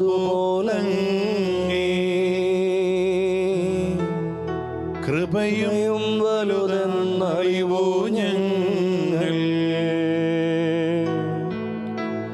കാരുണ്യം നീ കാണിക്കായിൽ നരകണമാകെ നശിക്കും നൂനം. നാഥ നിന്നുടെ മാംസനിണങ്ങൾ കൈക്കൊണ്ടവരെ കൈവെടിയല്ലേ. ഇത് പരിശുദ്ധ കുർബാനയുടെ ഒരു സ്വീകരണത്തെ കുറിച്ചുള്ള ഒരു മുന്നറിയിപ്പാണ്. അപ്പം പാപം ഭയങ്കര വലുതാണെന്ന് നമുക്കറിയാം. അതുപോലെ തന്നെയാണ് ദൈവത്തിന്റെ കാരുണ്യം. അപ്പൊ അതുകൊണ്ടാണ് ദൈവത്തിന്റെ കരുണയെക്കുറിച്ച് പറഞ്ഞത്. അതിനെ നിങ്ങൾ നിസ്സാരമാക്കി കളയരുത്. ഒരു ബക്കറ്റിൽ വെള്ളം കോരി കുളിക്കുന്ന ഒരാളുടെ പോലെയാണ് ദൈവത്തിന്റെ കരുണയെ നിങ്ങൾ കരുതരുത്. ഒരു ബക്കറ്റിൽ മാത്രം വെള്ളം ഉണ്ടാവും അത് കോരി കുളിക്കുന്നതിന്. പക്ഷെ ദൈവത്തിന്റെ കരുണ എന്ന് പറഞ്ഞത് ഒരു കടലിൽ ചാടി കുളിക്കുന്ന ഒരവസ്ഥ പോലെ. അപ്പൊ ഇവരുടെ കൃപയും വലുതാണെന്ന്, കാരുണ്യം അതുപോലെയുണ്ട്. പക്ഷെ ഈ കാരുണ്യം സ്വീകരിക്കാതെ പോകുന്നവരോ, വിസ്മരിക്കുന്നവര്, ബോധപൂർവം അവഗണിക്കുന്നവര്. അതുകൊണ്ടാണ് പറഞ്ഞത്, ഈ ശുദ്ധീകരണ സ്ഥലം ഉണ്ടോ ഇല്ലയോ എന്നുള്ള വലിയ സംശയങ്ങളും ചർച്ചകളും ഒക്കെ നടക്കുമ്പോൾ അങ്ങനെ ഒരു സ്ഥലത്തിലൂടെ ഒരു പ്യൂരിഫിക്കേഷൻ നടക്കാതെ ആർക്കും സ്വർഗത്തിൽ പോകാൻ സാധിക്കില്ല. പക്ഷേ ഈ ശുദ്ധീകരണ സ്ഥലം എന്ന് പറഞ്ഞത് അതൊരു നിത്യ നാശത്തിന്റെ സ്ഥലമെന്നല്ല, അത് രക്ഷപ്പെടാനുള്ള ദൈവം ഒരുക്കിയിരിക്കുന്ന ഒരവസരമാണ്. പരിഹാരം ചെയ്യാതെ, പ്രായശ്ചിത്തം ചെയ്യാതെ, അനുതപിക്കാതെ മരിച്ചുപോയവർ. പക്ഷെ അവർക്ക് ദൈവസ്നേഹം ഉണ്ടായിരുന്നു, അവർക്ക് ദൈവത്തോട് ബന്ധമുണ്ടായിരുന്നു, അവർ സഭയെ സ്നേഹിച്ചിരുന്നു, വിശ്വാസ ജീവിതത്തിലൊക്കെ മുന്നോട്ട് പോയിരുന്നു. പക്ഷെ അവർക്ക് വില കൊടുക്കാൻ കഴിഞ്ഞില്ല. പല തെറ്റുകളും അവർ മറച്ചു വെച്ചു, പലതും അവർ ജീവിതത്തിൽ വലിയ പ്രാധാന്യമില്ല. അപ്പൊ അവർക്ക് വേണ്ടി പ്രാർത്ഥിക്കണമെന്നാണ് ഈ ഒരു കാലഘട്ടത്തിലൂടെ നമ്മളോട് സഭ ആവശ്യപ്പെടുന്നത്. അതെങ്ങനെ പ്രാർത്ഥിക്കണം? ബലിയിൽ കർത്താവിൻ്റെ മാംസനിണങ്ങൾ സ്വീകരിച്ചവരെ കൈവെടിയരുത്. അപ്പോൾ നമ്മുടെ പിതാവും അപ്പച്ചനും അമ്മയും നമ്മുടെ സഹോദരങ്ങളും ജീവിത പങ്കാളിയും ഒക്കെ കർത്താവിൻ്റെ സ്നേഹത്തിൽ ജീവിച്ചവരും പരിശുദ്ധ കുർബാന സ്വീകരിച്ചവരും സഭയോട് ചേർന്ന് നിന്നവരൊക്കെയാണ്. അപ്പം വ്യത്യസ്തമായ രീതിയിൽ സഹനങ്ങൾ അനുഭവിക്കുന്നവരുണ്ട്. വിശുദ്ധ ബീഡ് എന്ന് പറയുന്ന പുണ്യവാളൻ പറയാണ്, ജീവിതം മുഴുവൻ മാരകപാപങ്ങൾ ചെയ്തിട്ട് അത് മരണക്കിടക്കയിൽ മാത്രം ഏറ്റുപറഞ്ഞ് കുമ്പസാരിക്കുന്നവർ ഒരുപക്ഷെ കുറേ നാള് ശുദ്ധീകരണ സ്ഥലത്ത് കിടക്കേണ്ടി വരും. കാരണം പാപങ്ങൾ ഓർത്ത് അനുദപിച്ചാൽ മാത്രം പോരാ, അവയ്ക്ക് പരിഹാര കർമ്മം കൂടി ചെയ്തെങ്കിലേ സ്വർഗമോക്ഷം അല്ലെങ്കിൽ സ്വർഗം പ്രാപിക്കാനായിട്ട് സാധിക്കുകയുള്ളൂ. അപ്പൊ ഇത് ആണ് പറഞ്ഞത്. അതിനാണ് അവർക്ക് വേണ്ടി നമ്മൾ പ്രാർത്ഥിക്കണം. നമ്മൾ ഒപ്പീസ് ചൊല്ലുമ്പോഴും കുഴിമാടത്തെങ്കിൽ പോയി അവർക്ക് വേണ്ടി പ്രാർത്ഥിക്കുമ്പോഴും ഒക്കെ നമ്മൾ എന്താണ്, വിശുദ്ധജലം തളിക്കുമ്പോൾ അത് ഒരു വലിയൊരു ആശ്വാസമാകുന്നു എന്നാണ് പറഞ്ഞത്. കാരണം അത് മാർബിളിൽ തളിക്കുന്ന വെള്ളമൊന്നുമല്ല. എന്തിനാ ഇങ്ങനെ അച്ഛനിങ്ങനെ അനാമ്പളം തളിക്കുന്നത്, പള്ളിയിൽ ഒരു വിരി ഇട്ടിട്ട് അവിടെ ഇങ്ങനെ തളിക്കുന്നത്? അത് വിശുദ്ധർ പറയാണ്, അതൊക്കെ ഒരു ആത്മീയ ശുശ്രൂഷകളാണ്. മരിച്ച വിശ്വാസികൾക്ക് വേണ്ടി, നമ്മുടെ പിതാക്കന്മാർക്ക് വേണ്ടി, പൂർവികർക്ക് വേണ്ടി അങ്ങനെ വിശുദ്ധ ജലം തളിച്ച് പ്രാർത്ഥിക്കുമ്പോഴും കല്ലറയെങ്കിൽ ഒപ്പീസ് ചൊല്ലുകയും അവിടെ വിശുദ്ധ ജലം തളിക്കുമ്പോൾ അത് സ്വർഗത്തിൽ കിടക്കുന്നത്. അതാണ് മാതാവിനെ സമുദ്രതാരം എന്ന് വിശുദ്ധ ഫൗസ്റ്റീനെ കാണുമ്പോൾ ആ ശുദ്ധീകരണ സ്ഥലത്തിൽ ആത്മാക്കളെ വിളിക്കുന്നത്. അങ്ങനെ അമ്മയുടെ സാന്നിധ്യം അവർക്ക് വലിയൊരു ആശ്വാസമാകുന്നു. തേച്ചുളയിൽ കിടന്ന ആ 3 ചെറുപ്പക്കാർക്ക് ദൂതൻ കടന്നു വന്നപ്പോൾ ഈ അഗ്നിജ്വാലകൾ ഒരു നല്ല തണുപ്പുള്ള ഒരു തീച്ചൂള, നല്ല തണുപ്പുള്ള സ്ഥലമായി മാറി. അപ്പൊ സ്വർഗത്തിൽ സഹായിക്കാൻ, അതാണ് എല്ലാ ആദ്യ ശനിയാഴ്ചകളിലും പരിശുദ്ധ അമ്മ ശുദ്ധീകരണ സ്ഥലത്തേക്ക് നിന്ന് അനേകം ആത്മാക്കളെ കൂട്ടിക്കൊണ്ടു പോകുന്നു. ഞാൻ കേട്ടിട്ടുണ്ട്, ഒരുപാട് പ്രായം ചെന്ന അമ്മമാര്, അപ്പച്ചന്മാര് ഇടവേളയിലൊക്കെ മരിക്കാറായി കിടക്കും പറയും, ആദ്യ ശനിയാഴ്ച മരിക്കണമെന്നാണ് ആഗ്രഹം. കാരണം എന്താ, ശുദ്ധീകരണ സ്ഥലത്തിൽ ചെല്ലുന്ന ഉടനെ തന്നെ അമ്മ കൂട്ടിക്കൊണ്ടു പോകുമല്ലോ. അത് എവിടുന്ന് കിട്ടിയത് അവർക്ക്? നമ്മൾ പറയും പാരമ്പര്യം ഇങ്ങനെ തലയിൽ അടിച്ചു കയറ്റി വെച്ചിരിക്കുന്ന കാര്യം. പക്ഷേ ഒരു വിശ്വാസത്തോടെ കൃത്യമായിട്ട് അവരുടെ ആഗ്രഹം പോലെ ആദ്യ ശനിയാഴ്ചകളിൽ അവർ മരണപ്പെടുന്നു, അല്ലെങ്കിൽ ആദ്യ വെള്ളിയാഴ്ചകളിൽ, അല്ലെങ്കിൽ വെള്ളിയാഴ്ച മരിക്കണം. കാരണം കർത്താവ് കുരിശിൽ മരിച്ച ദിവസം മരിക്കുന്നത് നല്ലതാണെന്ന്. കാരണം അതെല്ലാം ഒരുപാട് മോക്ഷ സൗഭാഗ്യത്തിലേക്ക് എത്തിച്ചേരാൻ പറ്റുന്നുണ്ട്. അപ്പൊ ചിലർക്ക് ശുദ്ധീകരണ സ്ഥലത്തിലെ സൂനകദോസുകളുടെ പഠനങ്ങളുണ്ട്. പ്രിയപ്പെട്ടവരെ, സഭ 1274 2ാം ലയോൺ കൗൺസിൽ പറഞ്ഞു, ശുദ്ധീകരണ സ്ഥലം സഭയുടെ വിശ്വാസ സത്യമാ, അല്ലെങ്കിൽ അത് പ്രഖ്യാപിക്കുകയാണ്. പ്രവൃത്തിയാലോ ഉപേക്ഷയാലോ ചെയ്ത പാപങ്ങൾക്ക് പൂർണ്ണ പരിഹാരം അനുഷ്ഠിക്കാതെ മരിക്കാൻ ഇടവരുന്നവർക്ക് മരണാനന്തരം ശുദ്ധീകരണ പരിഹാരങ്ങൾ അനുഷ്ഠിച്ച് വിശുദ്ധീകരിക്കപ്പെടാൻ ദൈവം അനുവാദം നൽകുന്നു. അതാണ് വിശുദ്ധ ലയോൺ കൗൺസിൽ പറയുന്നത്. ഫ്ലോറൻസ് കൗൺസിൽ 1439 പഠിപ്പിക്കുന്നതാണ്, ശുദ്ധീകരണ സ്ഥലത്തെ ആത്മാക്കളുടെ വിശുദ്ധീകരണത്തിന് പ്രാർത്ഥന, പരിശുദ്ധ കുർബാന, ദാനധർമ്മം, പരിത്യാഗ പ്രവർത്തികൾ എന്നിവ വഴി പരിഹാരം ചെയ്യാൻ ഭൂമിയിലുള്ള വിശ്വാസികൾക്ക് സാധിക്കുമെന്ന് പഠിപ്പിക്കുന്നു. അതാണ് തോബിത്തിന്റെ പുസ്തകത്തിൽ കണ്ടത്. ദാനധർമ്മം ചെയ്താൽ അത് മൃത്യുവിൽ നിന്ന് നമ്മളെ രക്ഷിക്കും. ശുദ്ധീകരണ സ്ഥലത്തിലുള്ള ആത്മാക്കൾക്ക് വേണ്ടി മക്കള് ദാനധർമ്മങ്ങൾ ചെയ്യുന്നത്. പിന്നെ 3-ാം തീയതിയാണ് ശുദ്ധീകരണ സ്ഥലത്തിലെ വണക്കമാസത്തിൻ്റെ. അപ്പം അതിൻ്റെ സൽക്രിയ പറഞ്ഞിരിക്കുന്നതാണ്. എന്താണ്? ശുദ്ധീകരണ സ്ഥലത്തിലെ ആത്മാക്കൾക്ക് വേണ്ടി ഒരു ദരിദ്രർക്ക്, പാവപ്പെട്ടവർക്ക് ആഹാരം നൽകുകയോ അല്ലെങ്കിൽ അവരെ സാമ്പത്തികമായിട്ട് സഹായിക്കുകയോ ചെയ്യുക. കാരണം അത് ഈ ശുദ്ധീകരണ സ്ഥലത്ത് കിടക്കുന്ന ആത്മാക്കൾക്ക് വലിയ മോക്ഷം കിട്ടുന്നൊരു കാര്യമാണ്. പരിശുദ്ധ കുർബാന പ്രിയപ്പെട്ടവരെ, അത് നമ്മുടെ കാര്യങ്ങൾക്ക് വേണ്ടിയുള്ള, ദൈവത്തെ ആരാധിക്കാൻ വേണ്ടി മാത്രമല്ല. ഏത് കുർബാന എടുത്ത് മരിച്ചവരെ ഒരുപാട് തവണ അനുസ്മരിക്കുന്നുണ്ട്. ലത്തീൻ റീത്തിലുള്ളതാണെങ്കിലും, സിറോ മലങ്കര റീത്തിലാണെങ്കിലും, സിറോ മലബാർ റീത്തിൽപ്പെട്ട കുർബാനകളിലാണെങ്കിലും അതിൽ പങ്കെടുക്കുന്നവർക്കറിയാം. അതിലെല്ലാം മരിച്ചവർക്ക് വേണ്ടി പ്രത്യേകം പ്രാർത്ഥനകളുണ്ട്. നമുക്കറിയാം, നമ്മുടെ പൂർവികർ മരിച്ച ശേഷം അത് ഏത് മതവിഭാഗങ്ങളിൽ എടുത്ത് നോക്കിയോ, നമ്മൾ പറയും ഇത് മനുഷ്യരെ ഇങ്ങനെ ഭയപ്പെടുന്നതാണ്. നോക്കിയേ, ഏത് മതവിഭാഗങ്ങളിലും ദൈവ ആരാധന നടത്തുന്ന, അന്ധവിശ്വാസത്തിൻ്റെ തലങ്ങളില്ല, ദൈവ ആരാധന നടത്തിക്കൊണ്ടിരിക്കുന്ന, ദൈവമുണ്ടെന്ന് കരുതി വിശ്വസിച്ചുകൊണ്ട് അവരെല്ലാം മരിച്ചവർക്ക് വേണ്ടി അനേകം കർമ്മങ്ങൾ ചെയ്യുന്നുണ്ട്. അതിലേക്കൊന്നും നോക്കണ്ട. ഈ ബൈബിൾ മുഴുവൻ സത്യമായ, ഇത് മാത്രമാണ് സത്യമെന്ന് വിശ്വസിക്കുന്ന നമ്മൾ ഓർക്കണം. ഇതിൽ മുഴുവൻ പറയുന്നത് മരിച്ചവർക്ക് വേണ്ടിയുള്ള പ്രാർത്ഥനകൾ, പാപപരിഹാര ബലികൾ സഭയുടെ പാരമ്പര്യത്തിലും ബൈബിളിന് ചേർന്നതുമാണ്. അപ്പം അതുകൊണ്ട് എന്ത് ചെയ്യണം?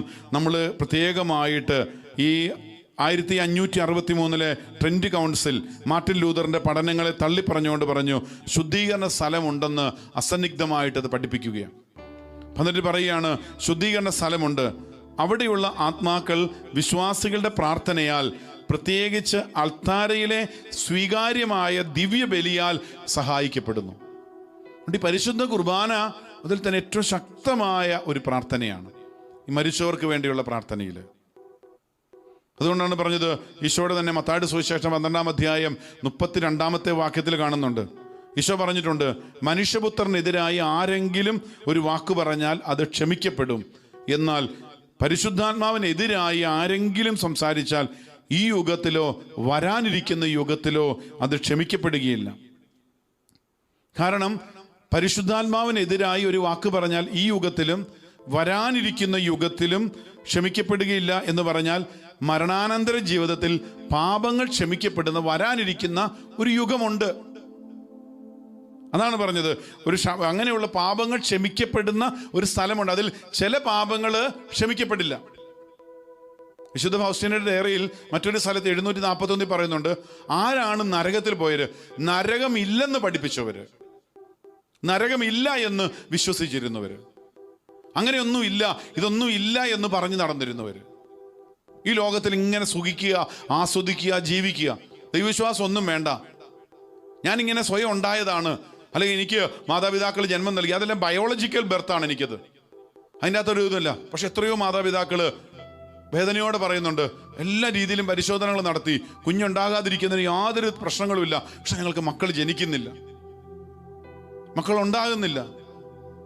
അല്ലെങ്കിൽ ജീവിതത്തിൽ പല കാര്യങ്ങളെല്ലാം കറക്റ്റാണ്, സാമ്പത്തികമുണ്ട്, സംവിധാനങ്ങളുണ്ട്, പക്ഷേ ചില കാര്യങ്ങൾ നടക്കുന്നില്ല.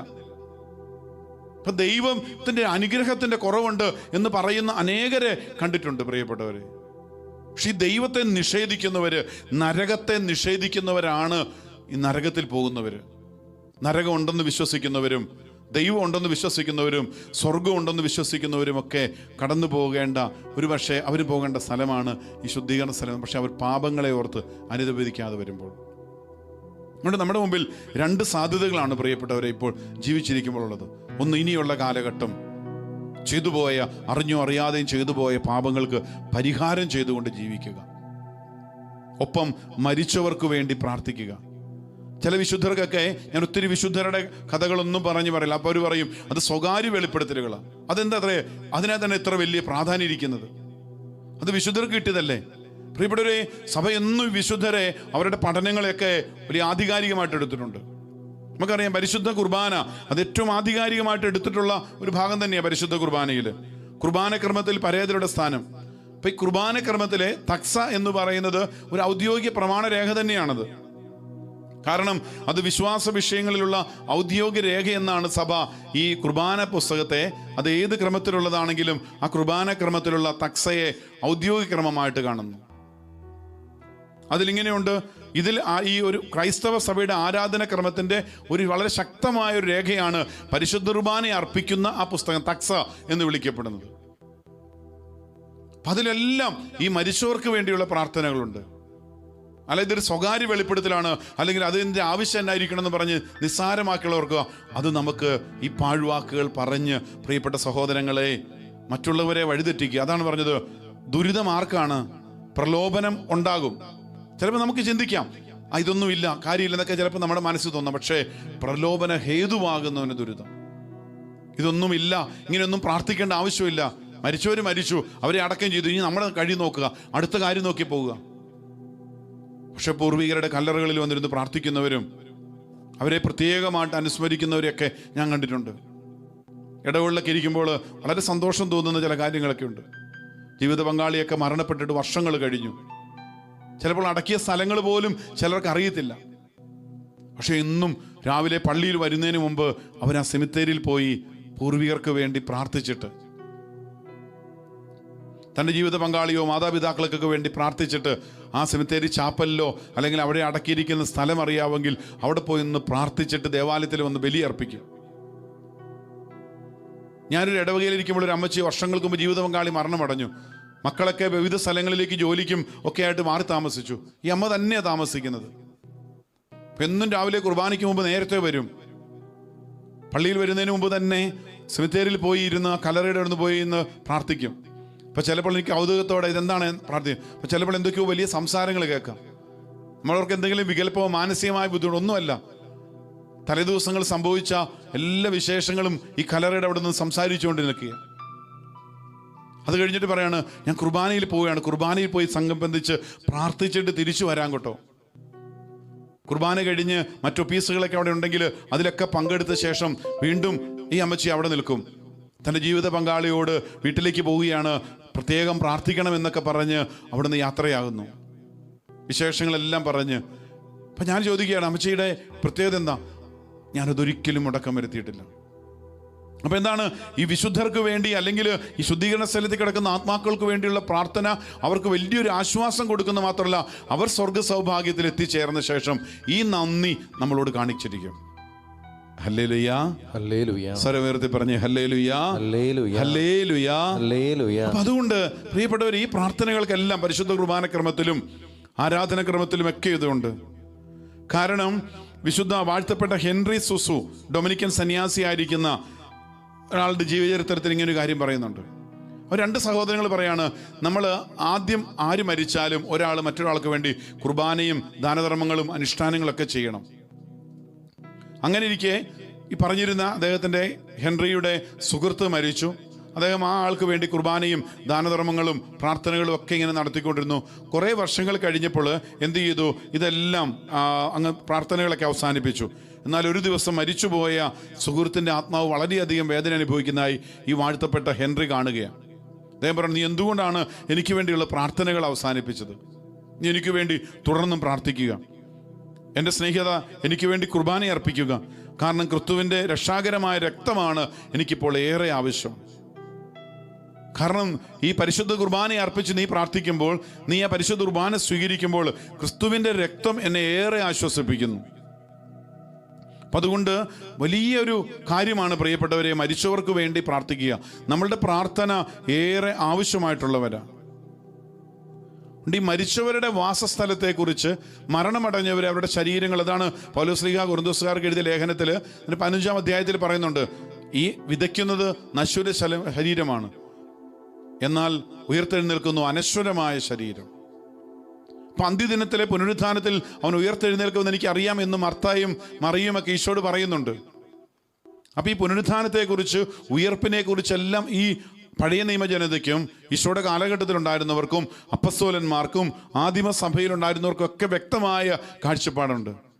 പ്രിയപ്പെട്ടവർ, ഈ നവയുഗത്തിലേക്ക് വന്നപ്പോൾ, ഈ മാധ്യമ യുഗത്തിലേക്ക് വന്നപ്പോൾ ഇതിനെല്ലാം നിസാരവൽക്കരിച്ചുകൊണ്ട് ഈ പ്രാർത്ഥനകളും ഈ അനുഷ്ഠാനങ്ങളും ഒക്കെ വേണ്ടെന്ന് വെക്കുന്നത് ഒരു അപകടമാണ് എന്ന മുന്നറിയിപ്പ് നിങ്ങളോട് പറയുകയാണ്.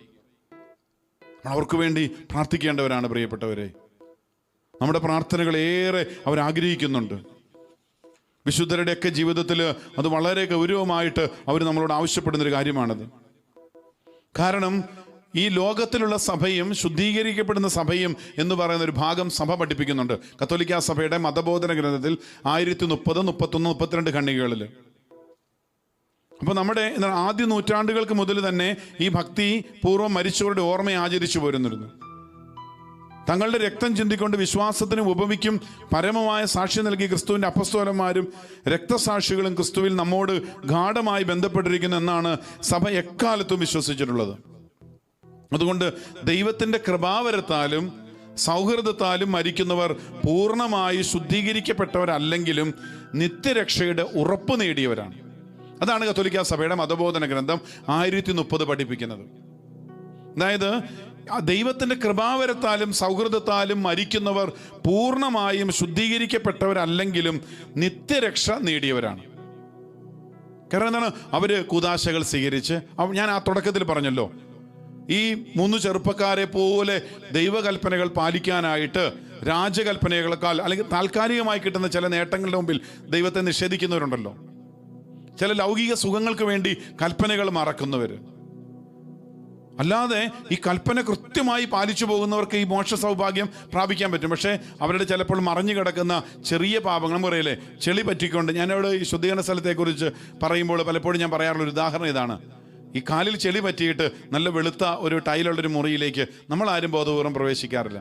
അല്ലെങ്കിൽ നമ്മുടെ അമ്മമാരത് കണ്ടാൽ പറയും, കാല് കഴുകിയിട്ട് അകത്തേക്ക് വാ.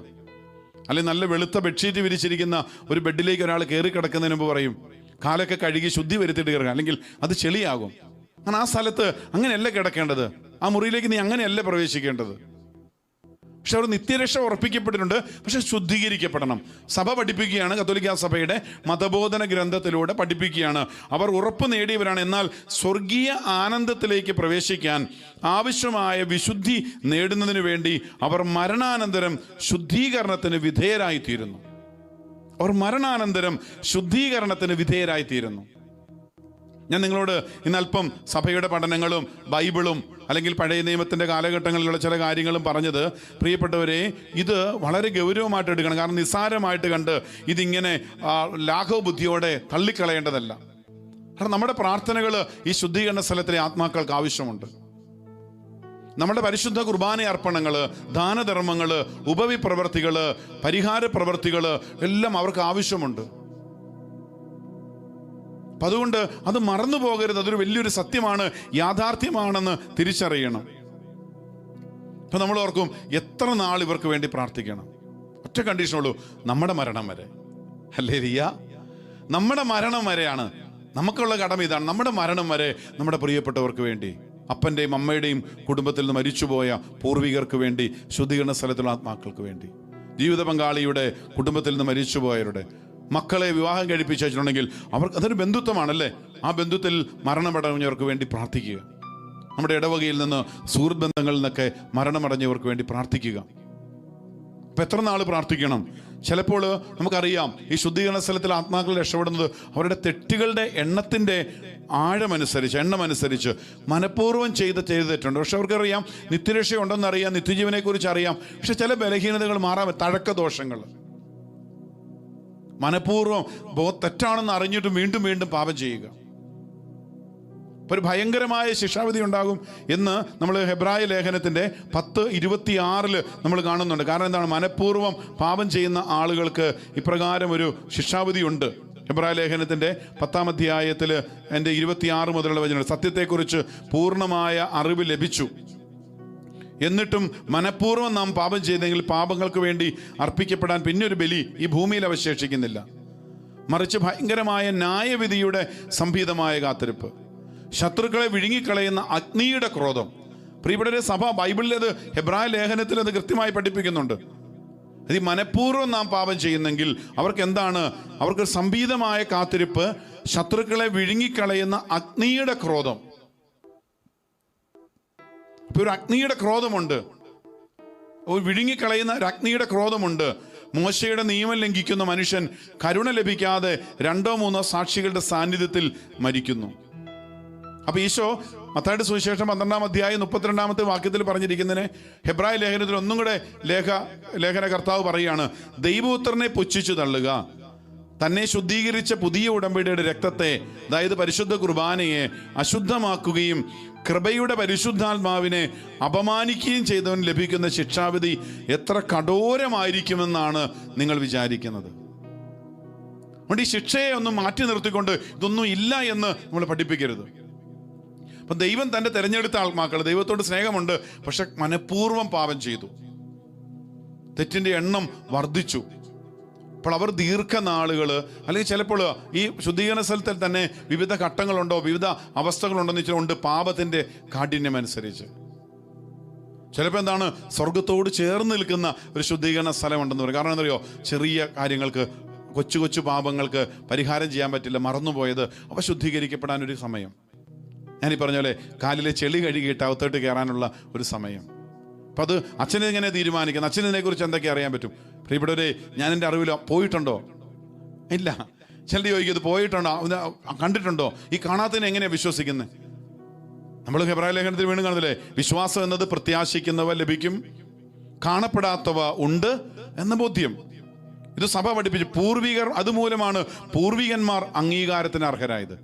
നമ്മുടെ പൂർവികർ, നമ്മളിന്ന് വിശുദ്ധരെന്ന് കാണപ്പെടുന്നവർ, നമ്മൾ വാഴ്ത്തുന്നവർ, മാധ്യസ്ഥം തേടുന്നവർ, അനേകം വിശുദ്ധരുടെ മാധ്യസ്ഥത്തിൽ, പ്രത്യേകിച്ച് പരിശുദ്ധ അമ്മയുടെ മാധ്യസ്ഥത്തിൽ ഉറപ്പുള്ളവർ, കാരണം അത് കാണപ്പെടാത്തവ ഉണ്ട് എന്നവർ വിശ്വസിച്ചവരാ. അതായത് ആ ബോധ്യമാണ്, ഇതുമൂലമാണ് പൂർവികർ അംഗീകാരത്തിന് വിധേയമായത്. അപ്പൊ ഇതുകൊണ്ട് ഈ വിശുദ്ധരൊക്കെ പറഞ്ഞിരിക്കുന്നത് സ്വീകരിക്കാം. കാരണം അവരിത് വിശ്വസിച്ചതുകൊണ്ടാണ്, പ്രാർത്ഥിച്ചതുകൊണ്ടാണ് മോക്ഷം പ്രാപിച്ചത്. അതുകൊണ്ട് നമ്മൾ എന്ത് ചെയ്യണം?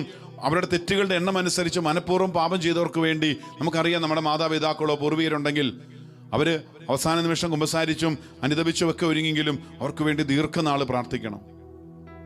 അത് നമുക്ക് നമ്മുടെ കുഞ്ഞുങ്ങളെ കൊണ്ട് അത് പരിശീലിപ്പിക്കണം. ജീവിതകാലത്ത് ചെയ്ത പാപത്തിന് ചെയ്ത പരിഹാരത്തിൻ്റെ, അല്ലെങ്കിൽ ചെയ്യാത്ത പരിഹാരത്തിൻ്റെ തോതനുസരിച്ച് അയാളുടെ മരണശേഷം ഭൂമിയിൽ ജീവിച്ചിരിക്കുന്നവർ അദ്ദേഹത്തിന് വേണ്ടി നടത്തുന്ന പ്രാർത്ഥനയുടെ അളവനുസരിച്ച്. അപ്പം നമ്മൾ പ്രാർത്ഥനകൾ മുടക്കിക്കഴിഞ്ഞാൽ നമുക്കറിയാൻ പറ്റും, പലപ്പോഴും ആൾ കുറേ നാൾ കഴിഞ്ഞു, 41 കഴിഞ്ഞു, 7 കഴിഞ്ഞു, ചരമദിനം കഴിഞ്ഞു, ഇനി പ്രാർത്ഥിക്കേണ്ട. ഇനി ആണ്ടിലൊക്കെ 10 വർഷം കൂടുമ്പോൾ വീണ്ടും ഒരു ഓർമ്മ, അതുവരെ സെമിത്തേരി പോകുന്നില്ല, പ്രാർത്ഥിക്കുന്നില്ല. ഇവിടെ നമ്മുടെ പ്രിയപ്പെട്ടവർക്ക് ഈ മരണമൂലം പറഞ്ഞ ആത്മാക്കൾക്ക് എന്നും നമ്മുടെ പ്രാർത്ഥന ആവശ്യമുണ്ട്. നമ്മൾ നിരന്തരം പ്രാർത്ഥിച്ചുകൊണ്ടിരിക്കുകയാണെങ്കിൽ ഈ ആത്മാക്കൾ വളരെ പെട്ടെന്ന് മോക്ഷ സൗഭാഗ്യത്തിൽ എത്തിച്ചേരും. കാരണം അവർക്ക് ഇനി ഒന്നും ചെയ്യാൻ പറ്റില്ല. അവർ ഈ സഹനത്തിലൂടെ കടന്നു പോകുമ്പോൾ നമുക്കാണ്. അതാണ് സമരസഭയിലും സഹനസഭയിലും തമ്മിൽ ഒരു ബന്ധമുണ്ട്. അത് വിജയസഭയുമായിട്ട് വളരെ അഭേദ്യമായി ബന്ധപ്പെടുക. അവർ വിജയസഭയിലേക്ക് എത്തിച്ചേരുമ്പോൾ അവർ ഈ സമരസഭയിൽ ഈ ശുദ്ധീകരണാത്മാക്കൾക്ക് വേണ്ടി പ്രാർത്ഥിച്ചവർക്ക് വേണ്ടി പ്രത്യേക ഉപകാരം എന്ന രീതിയിൽ അവരേക്ക് വേണ്ടി മാധ്യസ്ഥം തേടുന്നുണ്ട്. അപ്പം അതുകൊണ്ട് കടനെ അതിനെ അനുഭവിച്ചുകൊണ്ട് സഹായത്തിനായി അവർ നമ്മളോട് യാചിക്കുന്നുണ്ട്. നമുക്ക് എങ്ങനെ സഹായിക്കാം ഇവരെ? നമ്മുടെ പ്രാർത്ഥനകൾ കൊണ്ട്. അവരുടെ സഹനങ്ങളോട് തുലനം ചെയ്യുമ്പോൾ അതിനേക്കാൾ വലുതായ ഒരു വിശപ്പും ദാഹവും മറ്റവശതകളും അവർക്കുണ്ട് എന്നറിഞ്ഞുകൊണ്ട്. പ്രിയപ്പെട്ടവർ, ഞാൻ നോക്കിയതില്ലേ, നമ്മുടെ പ്രിയപ്പെട്ടവർ രോഗികളായിരിക്കുമ്പോൾ നമ്മൾ അവർക്ക് വേണ്ടി പ്രാർത്ഥിക്കും. അവർക്ക് എന്തെങ്കിലും ജോലി വേണമെന്നുണ്ടെങ്കിൽ നമ്മൾ പ്രാർത്ഥിക്കും. വീട് വെക്കാൻ വേണ്ടി നമ്മൾ പ്രാർത്ഥിക്കും. വിവാഹം നടക്കാൻ വേണ്ടി പ്രാർത്ഥിക്കും. അവരുടെ ജീവിച്ചിരിക്കുമ്പോൾ എല്ലാ ആവശ്യങ്ങൾക്കും വേണ്ടി നമ്മൾ പ്രാർത്ഥിക്കും. പലവിധ മാധ്യസ്ഥ പ്രാർത്ഥനകൾ നമ്മൾ പല സ്ഥലത്തേക്ക് എഴുതി അറിയിക്കും. പലരോടും നമ്മൾ ചോദിക്കും. പലവിധ കാര്യങ്ങൾക്ക് വേണ്ടി നമ്മൾ അവർക്ക് വേണ്ടി പല സ്ഥലങ്ങളിൽ നമ്മൾ അവർക്ക് വേണ്ടി പ്രാർത്ഥനകൾ നടത്തും. ഒരുപാട് സ്ഥലത്തും നമ്മുടെ പ്രിയപ്പെട്ടവർക്ക് വേണ്ടി നമ്മൾ പ്രാർത്ഥന യാചിച്ചുകൊണ്ട് കടന്നു ചെല്ലും. അപ്പോൾ ഇത് മരണശേഷം നമ്മൾ പ്രാർത്ഥിക്കേണ്ടതല്ലേ? മരണശേഷവും നമ്മൾ ഇവർക്ക് വേണ്ടി പ്രാർത്ഥിക്കാനായിട്ട് കടമപ്പെട്ടവർ. കാരണം ശുദ്ധീകരണ സ്ഥലത്തിന് വേണ്ടി ആൾക്കാർക്ക് വേണ്ടി എന്നും പ്രാർത്ഥിക്കുക. അവർക്ക് വേണ്ടി പരിശുദ്ധ കുർബാനകൾ, സാധിക്കാത്തവര് പരിശുദ്ധ കുർബാനയിൽ പങ്കുകൊണ്ട് ഒന്ന് കുർബാന അർപ്പിക്കുക, കുർബാന പണം നൽകിക്കൊണ്ട് കുർബാന ചൊല്ലിപ്പിക്കുക. ഇല്ലെങ്കിൽ അത് ആത്മാക്കൾക്കായിട്ട് സമർപ്പിച്ച് കാഴ്ചവെക്കുക. ജപമാല, കുരിശിന്റെ വഴി പ്രാർത്ഥനകൾ, ദണ്ഡവിമോചനമുള്ള കൊച്ചു കൊച്ചു സുഹൃത ജപങ്ങൾ. പ്രത്യേകിച്ച് ഈ നവംബർ മാസമൊക്കെ കൂടുതൽ സെമിത്തേരി സന്ദർശനങ്ങൾ നടത്തി കൂടുതൽ പ്രാർത്ഥിക്കുക. മക്കളെയൊക്കെ പരിശീലിപ്പിക്കുക. പൂക്കൾ കൊണ്ട് കല്ലറകളൊക്കെ അലങ്കരിച്ച് അവരെ ആശ്വസിപ്പിക്കുക. പിന്നെന്താണ്, സാധിക്കുന്നിടത്തോളം ദാനധർമ്മങ്ങൾ, നമ്മുടെ വേദനകളും സഹനങ്ങളും ആത്മാക്കളുടെ രക്ഷയ്ക്കായിട്ട് കാഴ്ചവെക്കുക. നമ്മളിവിടെ സഹിക്കുന്നതൊക്കെ നമ്മുടെ കുടുംബത്തിൽ നിന്ന് മരിച്ചുപോയവർക്ക് വേണ്ടിയൊക്കെ കാഴ്ചവെക്കുക. ഖബറെടുത്തെങ്കിലും ഒപ്പീസ് നടത്തുക. സാധിക്കാത്ത അവസരങ്ങളിലൊക്കെ അത് പള്ളിയിൽ ഖബറെടുത്തെങ്കിലും പറ്റിയില്ലെങ്കിൽ പള്ളിയിലെ പൊതുവായ ഒപ്പീസുകളൊക്കെ നടത്തി നമ്മൾ പ്രാർത്ഥിക്കുക. അങ്ങനെ മരണാനന്തരമുള്ള ഓരോ പ്രാർത്ഥനകളും ശുദ്ധീകരണാത്മാക്കൾക്കായി നടത്താൻ നമുക്ക് ഉത്തരവാദിത്വമുണ്ട്. പ്രിയപ്പെട്ടവരെ, നമുക്ക് കടമയുണ്ടത്. കാരണം അത് ജീവിച്ചിരിക്കുന്നവരുടെയും മരിച്ചവരുടെയും തമ്മിൽ ഒരു വേർതിരിവിനെ പറ്റി പഠിപ്പിക്കുന്ന ഒരു മതമോ ഒരു സഭയോ നമ്മിൽ നിന്ന് അകന്നു നിൽക്കണം. ജീവിച്ചിരിക്കുന്നവരും മരിക്കുന്നവരും തമ്മിൽ യാതൊരു ബന്ധമില്ല, അല്ലെങ്കിൽ അങ്ങനെ ഒരു വേർതിരിവില്ല, അതുകൊണ്ട് അവരെ കൊണ്ട് പ്രാർത്ഥിക്കുന്ന സഭയുടെ കൽപ്പനയൊന്നും അല്ല എന്ന് പറഞ്ഞ് പഠിപ്പിക്കുന്നവരെ നമ്മൾ അതിൽ നിന്ന് മാറി നിൽക്കണം. അങ്ങനെ അതറിയാലോ, കർത്താവിൻ്റെ സഭ ഒരു കാര്യം നമ്മളെ പഠിപ്പിച്ചിട്ടുണ്ടെങ്കിൽ അതിലൊരു തെറ്റുണ്ടെങ്കിൽ നമ്മൾ അതിന് വിരുദ്ധമായിട്ടുള്ള ആളുകളോടല്ല അതിൻ്റെ സംശയങ്ങളുമായിട്ട് പോകേണ്ടത്. പകരം സഭയിൽ തന്നെ അന്വേഷിക്കണം. എവിടെയാണ് വഴി തെറ്റിയതുണ്ടെങ്കിൽ, സഭയിൽ നിന്നൊരുവൻ അകന്നു പോയിട്ടുണ്ടെങ്കിൽ, പ്രാർത്ഥനയിൽ നിന്ന് അകന്നു പോയിട്ടുണ്ടെങ്കിൽ സഭയ്ക്ക് പുറത്തുള്ളവരോടല്ല അതിൻ്റെ സംശയം ചോദിക്കേണ്ടത്. ഈ 2000 വർഷങ്ങൾ കഴിഞ്ഞിട്ടും ഇന്നും തകരാതെ പലയിടങ്ങളിൽ ചിലപ്പോൾ ശോഷിച്ചു പോയിട്ടുണ്ടായിരിക്കാം. കാരണം അത് അവിടുത്തെ സഭയുടെ പ്രവർത്തനത്തിൻ്റെ ഭാഗമായിട്ടാണ്. എവിടെയെങ്കിലൊക്കെ സഭ തകർന്നു പോയിട്ടുണ്ടെങ്കിൽ അത് പരിശുദ്ധ സകല സൗഭാഗ്യങ്ങളും നന്മകളും നിറഞ്ഞ് മുടിതൂടി നിൽക്കുന്ന ഏകമാണ്, പരിശുദ്ധമാണ്, ശ്ലൈഹികമാണ്, സാർവത്രികമായ ഈ സഭയിൽ എവിടെയെങ്കിലൊക്കെ കുറവുണ്ടെങ്കിൽ അത് പരിശുദ്ധ കത്തോലിക്ക സഭയുടെ കുറവല്ല, ആ പ്രദേശത്ത് സഭാത്മകമായ ജീവിതം നയിക്കാത്തവരുടെ കുറവ് കൊണ്ടാണ് അവിടുത്തെ സഭ നശിച്ചു പോയിട്ടുള്ളത്. അപ്പം അത് കണ്ടിട്ട് സഭ തകർന്നു, സഭയിൽ പഠിപ്പിക്കുന്നത് ശരിയല്ല എന്ന് വിചാരിക്കരുത്. യഥാർത്ഥത്തിൽ വിശ്വാസം ജീവിക്കുന്നവരെ, വിശുദ്ധരുടെ ജീവചരിത്രങ്ങൾ പഠിക്കുക. വിശ്വാസം ഇന്നും ജീവിക്കുന്നവർ, ഈ മരിച്ചവർക്ക് വേണ്ടി പ്രാർത്ഥിക്കുന്നവരുടെ അനുഭവങ്ങളിലൂടെ നിങ്ങൾ പ്രിയപ്പെട്ട മക്കളെ, യുവജനങ്ങളെ, വിശ്വാസം തകർന്നു പോയിരിക്കുന്നവരെ, പ്രാർത്ഥിക്കാൻ പറ്റാത്തവരെ നിങ്ങളൊന്ന് അന്വേഷണം നടത്തുക. അതുകൊണ്ട് പരവതർക്ക് വേണ്ടിയുള്ള പ്രാർത്ഥനകൾ, ശരീരത്തോടെ ഭൂമിയിലിരിക്കുന്നവർക്ക് വേണ്ടി പ്രാർത്ഥിക്കുന്ന പോലെ ശരീരം വിട്ടുപോയവർക്ക് വേണ്ടി കൂടി നമുക്ക് പ്രാർത്ഥിക്കാം. അവരെ സ്നേഹിച്ച് അവരെ ബഹുമാനിച്ചുകൊണ്ട് നിത്യപിതാവിൻ്റെ പക്കലേക്ക് അവരുടെ ആത്മാക്കളെ സമർപ്പിച്ചുകൊണ്ട് വിലമതിയാത്ത തിരിച്ചോരയാൽ അവരുടെ ആത്മാക്കളെ കഴുകണമേ എന്ന് പ്രാർത്ഥിച്ചുകൊണ്ട് നമുക്ക് തുടർന്ന് ആരാധനയിലേക്ക് പ്രവേശിക്കാം. ആയിരിക്കുന്നു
സ്നേഹമേ,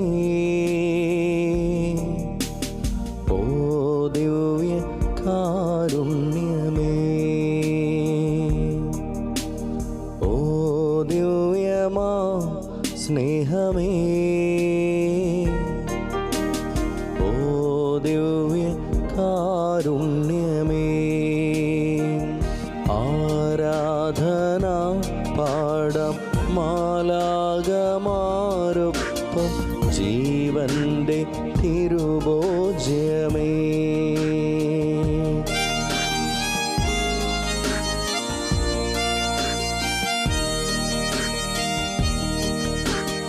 എന്നുമെന്നും കൂടെയിരിപ്പാൻ അപ്പമായി തീർന്നവനേ, എന്നുമെന്നും കൂടെയിരിപ്പാൻ അപ്പമായി തീർന്നവനേ, എൻ്റെ സ്നേഹിതനാകുന്ന സ്നേഹമേ, ആരാധന അങ്ങേയ്ക്കാരാധന, എൻ്റെ സ്നേഹിതനാകുന്ന സ്നേഹമേ, ആരാധന അങ്ങേയ്ക്കാരാ, കരങ്ങൾ വീശി ആരാധന, ആരാധന, ആരാധന, ആരാധന, ആരാധന, ചേർന്ന് ആരാധന, ആരാധന, ആരാധന, ഹല്ലേലൂയ, ഹല്ലേലൂയ,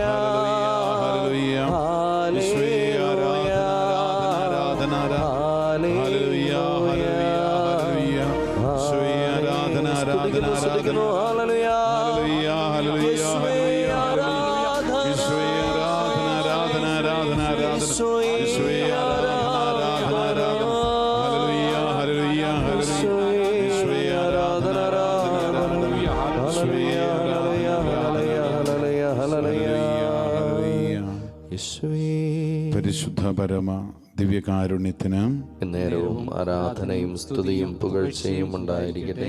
പരിശുദ്ധ പരമ ദിവ്യകാരുണ്യത്തിന് എന്നേരവും ആരാധനയും സ്തുതിയും പുകഴ്ചയും ഉണ്ടായിരിക്കട്ടെ. പരിശുദ്ധ പരമ ദിവ്യകാരുണ്യത്തിന് എന്നേരവും ആരാധനയും സ്തുതിയും പുകഴ്ചയും ഉണ്ടായിരിക്കട്ടെ. ദിവ്യകാരുണ്യ സന്നിധിയിലായിരിക്കുമ്പോൾ നമുക്ക് നമ്മുടെ മനുഷ്യന്റെ മഹത്വത്തെക്കുറിച്ചെല്ലാം ഒന്ന് ധ്യാനിക്കണം. സങ്കീർത്തനത്തിൻ്റെ 8-ാം സങ്കീർത്തനത്തിൽ കർത്താവ് പറയുകയാണ്, മനുഷ്യൻ സൃഷ്ടിയുടെ മകുടമാണ്. ദൈവം സൃഷ്ടിച്ചതിൽ ഏറ്റവും മനോഹരമായിട്ടുള്ളത് മനുഷ്യനാണ്. അപ്പം ദൈവം തൻ്റെ ഛായയിലും സാദൃശ്യത്തിലുമാണ് തൻ്റെ മനുഷ്യരെ, തൻ്റെ പ്രിയപ്പെട്ട മക്കളെ സൃഷ്ടിച്ചത്. നമ്മൾ നോക്കുമ്പോൾ വ്യത്യസ്ത രൂപത്തിലും ഭാവത്തിലുമൊക്കെയാണ് ഓരോരുത്തരും ഇരിക്കുന്നെങ്കിലും പ്രത്യേകതകളുള്ളവർ. അപ്പം ദൈവത്തിൻ്റെ തന്നെ സൃഷ്ടിയാണ്. അതായത് അവിടുന്ന് പറയുകയാണ്, ശത്രുക്കളെയും രക്തദാഹികളെയും നിശബ്ദരാക്കാൻ അവിടുന്ന് ശിശുക്കളുടെയും മുല കുടിക്കുന്ന കുഞ്ഞുങ്ങളുടെയും അധരങ്ങൾ കൊണ്ട് സുശക്തമായ കോട്ട കെട്ടി. അങ്ങയുടെ വിരലുകൾ വാർത്തെടുത്ത വാനെടുത്തെയും അവിടുന്ന് സ്ഥാപിച്ച ചന്ദ്ര താരങ്ങളെയും ഞാൻ കാണുന്നു. അവിടുത്തെ ചിന്തയിൽ വരാൻ മാത്രം മർത്യന് എന്തു മേന്മയുണ്ട്? അവിടുത്തെ പരിഗണന ലഭിക്കാൻ മനുഷ്യപുത്രന് എന്ത് അർഹതയാണുള്ളത്? എന്നിട്ടും അവിടുന്ന് അവനെ ദൈവദൂതന്മാരെക്കാൾ അല്പം മാത്രം താഴ്ത്തി. മഹത്വവും ബഹുമാനവും കൊണ്ട് അവനെ മകുടമണിയിച്ചു. സ്വന്തം കരവേലകൾക്ക് മേൽ അവൻ ആധിപത്യം നൽകി. എല്ലാറ്റിനെയും അവൻ്റെ പാദത്തിൻ്റെ കീഴിലാക്കി. അതാണെന്ന് മനുഷ്യന് ദൈവം കൊടുത്തിരിക്കുന്ന അധികാരം. എല്ലാത്തിനെയും പാദത്തിൻ്റെ കീഴിലാക്കി. ആടുകളെയും കാളകളെയും വന്യമൃഗങ്ങളെയും ആകാശത്തിലെ പറവകളെയും സമുദ്രത്തിലെ മത്സ്യങ്ങളെയും കടലിൽ സഞ്ചരിക്കുന്ന സകലതിനെയും തന്നെ. അപ്പോൾ ഇതിൻ്റെ എല്ലാത്തിൻ്റെയും അധിപനായിട്ട് മനുഷ്യനെ അവിടുന്ന് ഉയർത്തി. അപ്പം ആ മനുഷ്യനിൽ നിന്ന് കർത്താവ് പ്രതീക്ഷിക്കുന്നത്, കാരണം അവന് അത്രമാത്രം സ്ഥാനം കൊടുക്കുമ്പോൾ, പ്രിയപ്പെട്ടവരെ, ഈ ശുദ്ധീകരണ സ്ഥലത്തിലെ ആത്മാക്കൾക്ക് വേണ്ടിയുള്ള പ്രാർത്ഥനയ്ക്ക് ഈ ശുശ്രൂഷയിൽ പങ്കെടുക്കുമ്പോൾ ഓർക്കുക, മനുഷ്യനെ സൃഷ്ടിയുടെ മകുടമായിട്ട് ദൈവം സൃഷ്ടിച്ചു. അപ്പൊ തീർച്ചയായിട്ടും ദൈവത്തിന് മനുഷ്യനിൽ നിന്ന് ചിലത് തിരിച്ചു പ്രതീക്ഷിക്കത്തില്ലേ? ഒരു കമ്പനിയുടെ ഏറ്റവും ഉത്തരവാദിത്തപ്പെട്ട ജോലിയിലേക്ക് ഒരാളെ ആ കമ്പനി മാനേജ്മെന്റ് അപ്പോയിന്റ് ചെയ്യുമ്പോൾ, ഉത്തരവാദിത്തം ഏൽപ്പിച്ചു കഴിയുമ്പോൾ, ആ ആളിൽ നിന്ന് മറ്റുള്ളവരെക്കാൾ കൂടുതലായ ഒരു റെസ്പോൺസിബിലിറ്റി, ഉത്തരവാദിത്തം പ്രതീക്ഷിക്കുന്നതിൽ എന്തെങ്കിലും ഒരു തെറ്റുണ്ടോ? ഈ ലോകത്തിലെ എല്ലാ സൃഷ്ടികളെക്കാളും ഉന്നതനായിട്ട് മനുഷ്യന് ദൈവം ഒന്നാം സ്ഥാനം നൽകി കഴിയുമ്പോൾ ആ മനുഷ്യനിൽ നിന്ന് ദൈവം ചിലതെല്ലാം പ്രതീക്ഷിക്കുന്നുണ്ട്. എന്നാൽ ആ പ്രതീക്ഷകൾക്കപ്പുറം അവൻ ജീവിക്കുമ്പോഴോ, അതിനെതിരായിട്ട് ജീവിക്കുമ്പോഴോ ഒരുപാട് തകർച്ചകളിലൂടെ കടന്നു പോകും. ഇതിലേക്ക് മനുഷ്യനെ വീണ്ടും വിശുദ്ധീകരിക്കാൻ, തൻ്റെ സൃഷ്ടിയുടെ മകുടമായ മനുഷ്യൻ നഷ്ടപ്പെട്ടു പോകാതിരിക്കാൻ ദൈവം, സ്വർഗരാജ്യത്തിൽ ഒരിക്കലും വരാതിരിക്കാത്ത, നശിച്ചു പോകാതിരിക്കാൻ ദൈവം അവർക്ക് വേണ്ടി കൊടുക്കുന്ന, മരണശേഷം കൊടുക്കുന്ന, വീണ്ടും കൊടുക്കുന്ന ഒരു അവസരം, ശുദ്ധീകരണ സ്ഥലം, വീണ്ടും അവരെ വിശുദ്ധീകരിച്ചുകൊണ്ട് നിത്യരക്ഷയിലേക്ക്, നിത്യ രക്ഷയിലേക്ക് കൂട്ടിക്കൊണ്ടുപോകാൻ. എന്നാൽ അത് പൂർണ്ണമായി നിഷേധിക്കുന്നവർക്ക് ഈ അന്ത്യവിധിയുടെ സമയം വരെ കാത്തിരിക്കേണ്ട, മരണത്തോടെ തനത് വിധിയുടെ സമയത്ത് തന്നെ അവർ നരകം ഉറപ്പിക്കുന്നു. എന്നാൽ അന്ത്യവിധി വരെ കർത്താവ് കാത്തു സൂക്ഷിക്കുന്ന അനേകം ആത്മാക്കളുണ്ട്. അവർക്ക് വേണ്ടി പ്രാർത്ഥിക്കുക എന്നുള്ളത് നമ്മുടെ കടമയാണ്. നമുക്ക് ദിവികാരുണ്യ സന്നിധിയിൽ, ഈശോയുടെ സന്നിധിയിലേക്ക് എല്ലാം മറന്ന് എല്ലാ ആത്മാക്കളെയും സമർപ്പിച്ചുകൊണ്ട്, നമ്മുടെ കുടുംബത്തിൽ നിന്ന് മരിച്ചുപോയവർ, നമ്മുടെ ഇടവകയിൽ നിന്ന്, സുഹൃത്ത് ബന്ധങ്ങളിൽ നിന്ന്, നമ്മുടെ പ്രിയപ്പെട്ടവർ, കൂടെ പഠിച്ചവരുണ്ട്, നമ്മുടെ മുമ്പേ കടന്നുപോയവരുണ്ട്, പൂർവികരുണ്ട്, അവരെല്ലാം അനുസ്മരിച്ചുകൊണ്ട്, അവർക്കെല്ലാം വേണ്ടി ഈശോയുടെ സന്നിധിയിൽ പ്രാർത്ഥിച്ചുകൊണ്ട് കരങ്ങളൊന്ന് അല്പം ഉയർത്തിപ്പിടിച്ച് എല്ലാ മരിച്ചു വിശ്വാസികളെയും ഈശോയുടെ മനോഗുണത്താൽ മോക്ഷത്തിൽ ചേർക്കണമേ. അവിടുത്തെ വിലമതിയാത്ത തിരിച്ചോരയാൽ അവരെ കഴുകണമേ, ആശ്വസിപ്പിക്കണമേ എന്ന് പ്രാർത്ഥിച്ചുകൊണ്ട് ഈ സമയം ദിവികാരുണ്യ സന്നിധിയിൽ സൃഷ്ടിയുടെ മകുടമായ മനുഷ്യർ നമ്മളൊന്നു ചേർന്ന്, മനുഷ്യരെല്ലാവരും ചേർന്ന് ദൈവത്തെ സ്തുതിക്കുകയാണ്. ദൈവത്തിന്റെ കരുണ ഈ സമയം ശുദ്ധീകരണ സ്ഥലത്തിലേക്ക് ഒഴുകട്ടെ, അവിടുത്തെ തിരിച്ചോരെ ഒഴുകട്ടെ എന്ന് പ്രാർത്ഥിച്ചുകൊണ്ട് കർത്താവിനെ ഒന്ന് സ്തുതിച്ച് ആരാധിക്കാം. Hallelujah, hallelujah, hallelujah. ഈശോയെ ആരാധന, ആരാധന, ആരാധന. ഈശോയെ ആരാധന, ആരാധന, ആരാധന. ഈശോയെ ആരാധന, ആരാധന, ആരാധന. ഈശോയെ ആരാധന, ആരാധന, ആരാധന, ആരാധന. ഈശോയെ ആരാധന, ആരാധന, ആരാധന. യേശുവേ ആരാധന, ആരാധന, ആരാധന. യേശുവേ ആരാധന, ആരാധന, ആരാധന. Hallelujah, hallelujah, hallelujah. കരങ്ങൾ അടിച്ച് ദൈവത്തെ ആരാധിച്ച് പാടി പ്രാർത്ഥിച്ച് നമുക്ക് പ്രത്യേകമായിട്ട് കർത്താവിന്റെ സ്നേഹം നിറയാനായിട്ട് എല്ലാ ശുദ്ധീകരണാത്മാക്കളുടെ മേലും നമ്മുടെ മേലും, കാരണം ഈ പ്രാർത്ഥന നമുക്ക് വേണ്ടി കൂടിയുള്ളതാണ്. മരിച്ചവർക്ക് വേണ്ടി മാത്രമല്ല, ജീവിച്ചിരിക്കുന്നവർ നല്ല മരണം പ്രാപിക്കാൻ വേണ്ടിയുള്ള പ്രാർത്ഥനയാണ്. ജീവിച്ചിരിക്കുന്നവർ വിശുദ്ധ ജീവിതം നയിക്കാനുള്ള പ്രേരണയാണ് ഈ ശുശ്രൂഷകളിലൂടെ കർത്താവ് നമുക്ക് നൽകുന്നത്. ദൈവത്തെ ആരാധിച്ച് പാടി പ്രാർത്ഥിക്കാം.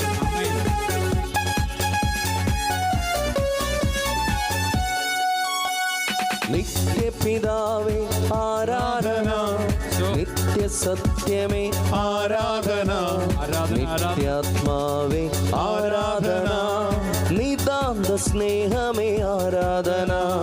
നിത്യപിതാവേ ആരാധന, നിത്യസത്യമേ ആരാധന, നിത്യാത്മാവേ ആരാധന, നിതാന്ത സ്നേഹമേ. കരങ്ങൾ ഉയർത്തി, കരങ്ങൾ അടിച്ച് ആരാധന, അങ്ങേക്ക് ആരാധന, ആരാധന, അങ്ങേക്ക് ആരാധന, ആരാധന, അങ്ങേക്ക് ആരാധന, ആരാധന, അങ്ങേക്ക് ആരാധന, ആരാധന, അങ്ങേക്ക് ആരാധന, ആരാധന, അങ്ങേക്ക് ആരാധന, ആരാധന, അങ്ങേക്ക് ആരാധന, ആരാധന, അങ്ങേക്ക് ആരാധന.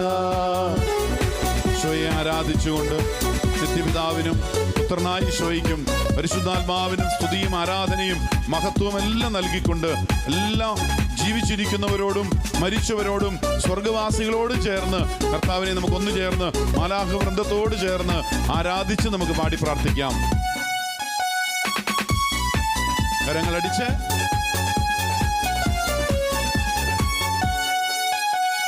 സൃഷ്ടികളെല്ലാം സൃഷ്ടാവിനെ ആരാധിച്ചിടുവിൻ. ഭൂവാസികളെ ദൈവപുത്രനെ ആരാധിച്ചിടുവിൻ. സൃഷ്ടികളെല്ലാം സൃഷ്ടാവിനെ ആരാധിച്ചിടുവിൻ. ഭൂവാസികളെ ദൈവപുത്രനെ ആരാധിച്ചിടുവിൻ. അവനല്ലോ ഏകരക്ഷകൻ, അവനല്ലോ ഏകനായകൻ, അവനല്ലോ ജീവദായകൻ, അവനല്ലോ തിരുവോത്തിരൂപൻ. അവനല്ലോ ഏകരക്ഷകൻ, അവനല്ലോ ഏകനായകൻ, അവനല്ലോ ജീവദായകൻ, അവനല്ലോ തിരുവോത്തിരു. കരങ്ങൾ ഉയർത്തി, കരങ്ങൾ അടിച്ച് ആരാധന അങ്ങേക്ക് ആരാധന, ആരാധന അങ്ങേക്ക് ആരാധന, ആരാധന അങ്ങേക്ക് ആരാധന, ആരാധന അങ്ങേക്ക് ആരാധന.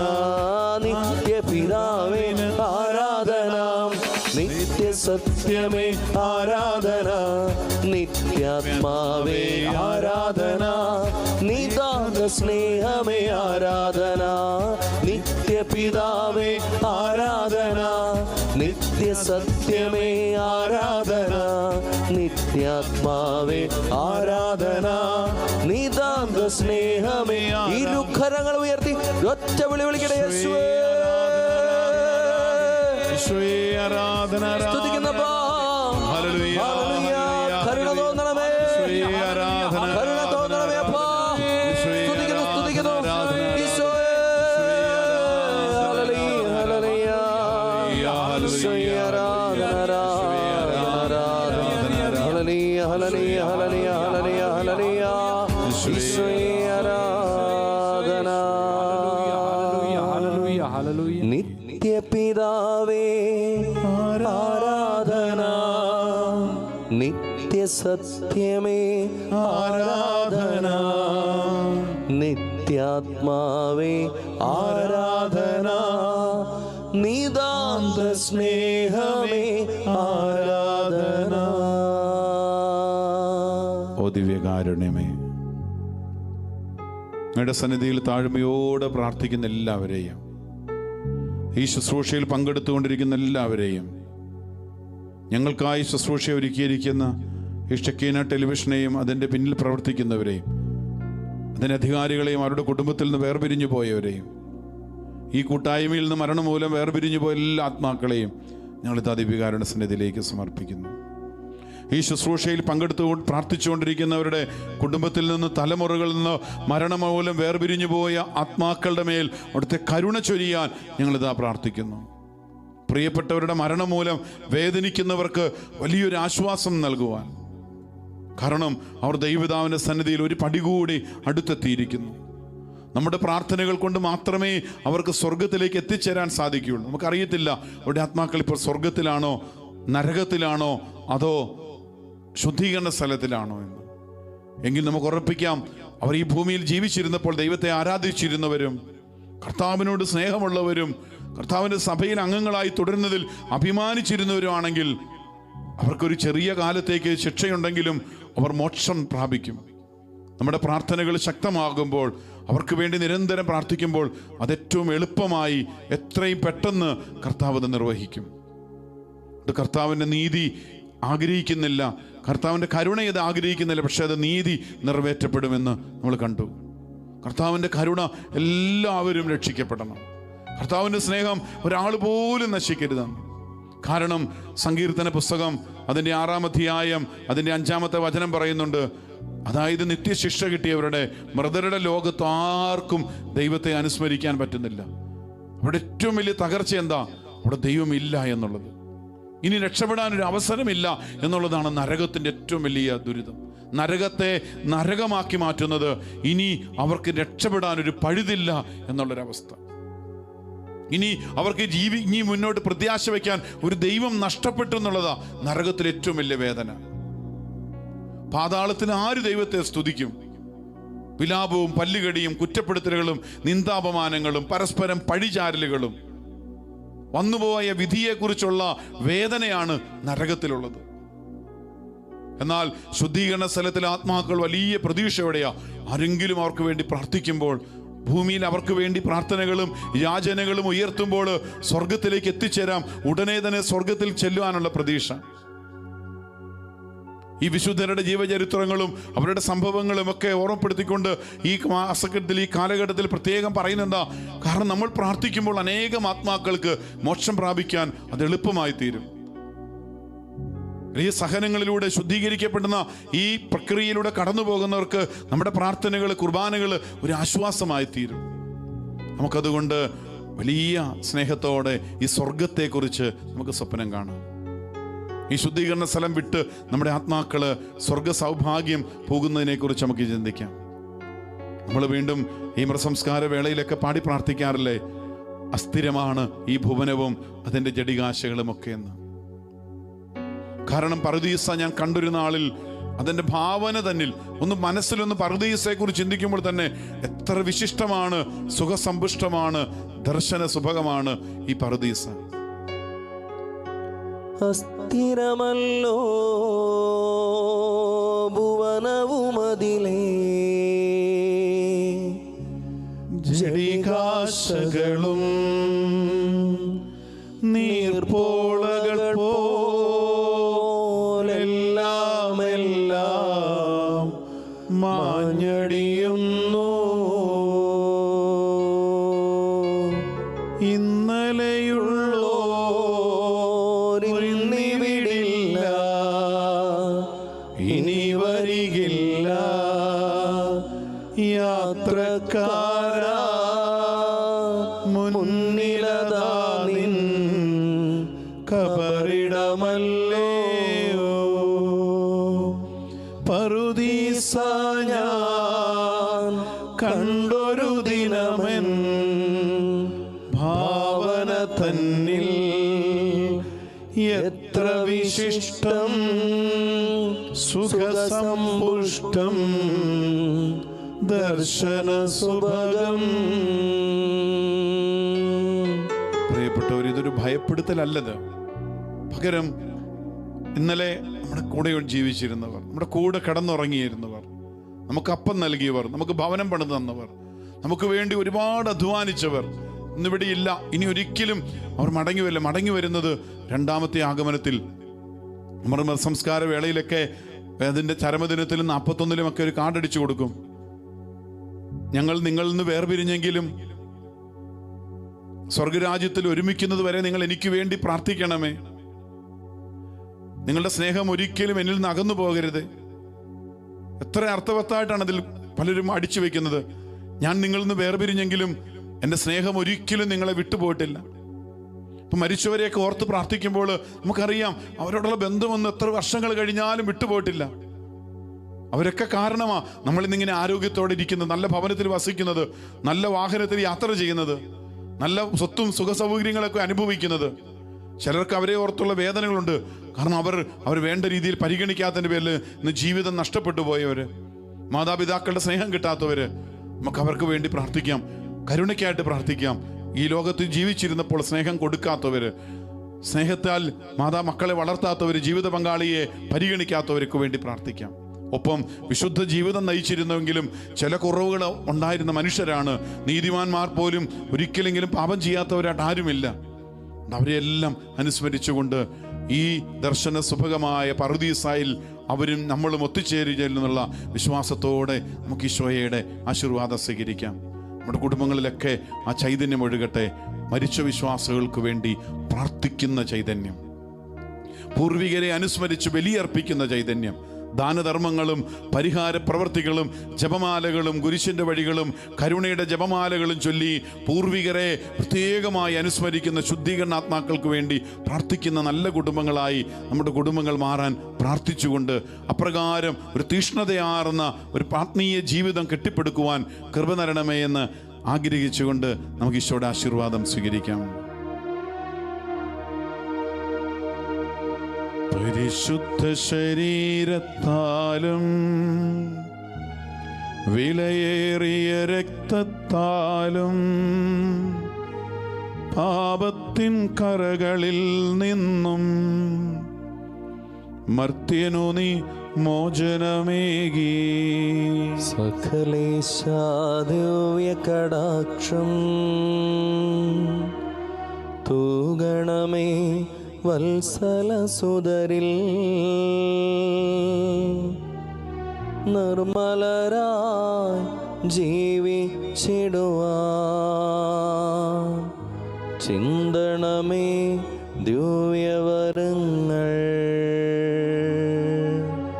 ഈശോയുടെ ആശീർവാദം സ്വീകരിക്കുമ്പോൾ നമുക്ക് ഈ സമയം ഒന്ന് കണ്ണുകളടച്ച് കരങ്ങൾ കൂപ്പി നമ്മുടെ കുടുംബത്തിൽ നിന്ന് മരിച്ചുപോയ എല്ലാവരെയും നമുക്ക് ഓർക്കാം. ഈ ആശീർവാദം മാധ്യമങ്ങളിലൂടെ, ടെലിവിഷൻ ചാനലിലൂടെയുള്ള, യൂട്യൂബിലൂടെയൊക്കെയാണ് നമ്മൾ സ്വീകരിക്കുന്നതെങ്കിലും ഭവനങ്ങളിൽ കഴിയുന്നവർ, ആശുപത്രിയിൽ കിടക്കയിൽ കഴിയുന്നവർ, ദേവാലയങ്ങളിൽ പോയി പൂർവികർക്ക് വേണ്ടി, മരിച്ചവർക്ക് വേണ്ടി പ്രാർത്ഥിക്കാൻ സാധിക്കാത്തവരൊക്കെ, നമ്മുടെ പ്രിയപ്പെട്ടവരെല്ലാം ഒന്ന് ഓർക്കാം. ഒരു ദുഃഖത്തിൻ്റെ, ഒരു വേദനയുടെ അല്ല, പ്രത്യാശയുടെ.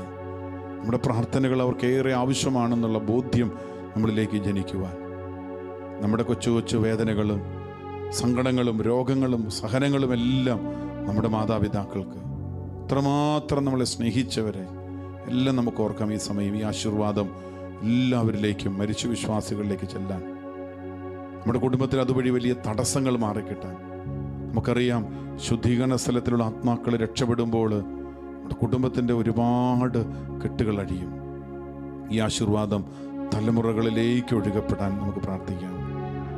ലോകത്തിൽ അർപ്പിക്കപ്പെടുന്ന എല്ലാ പരിശുദ്ധ കുർബാനകളിലൂടെയും ഈ പൂർവികരെ, മരിച്ചവരെ അനുസ്മരിക്കുമ്പോൾ നമ്മുടെ കുടുംബത്തിൽ നിന്ന് മരിച്ചുപോയവർക്ക് വലിയ മോക്ഷം നൽകണമേ എന്ന് പ്രാർത്ഥിച്ചുകൊണ്ട് നമുക്ക് ശിരസ് നമിച്ച് ഈ ദിവ്യകാരുണ്യ ആശീർവാദം നമുക്കും ഒരു നല്ല മരണം ലഭിക്കാൻ നമുക്ക് ആഗ്രഹിക്കാം.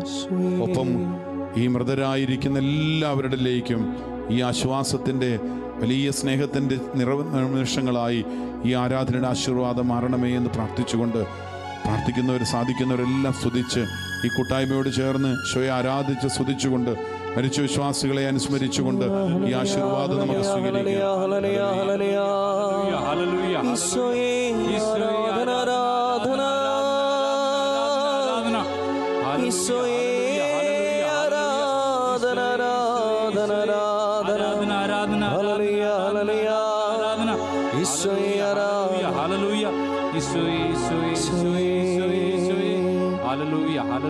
ആഴികടക്കും വർത്തകരെ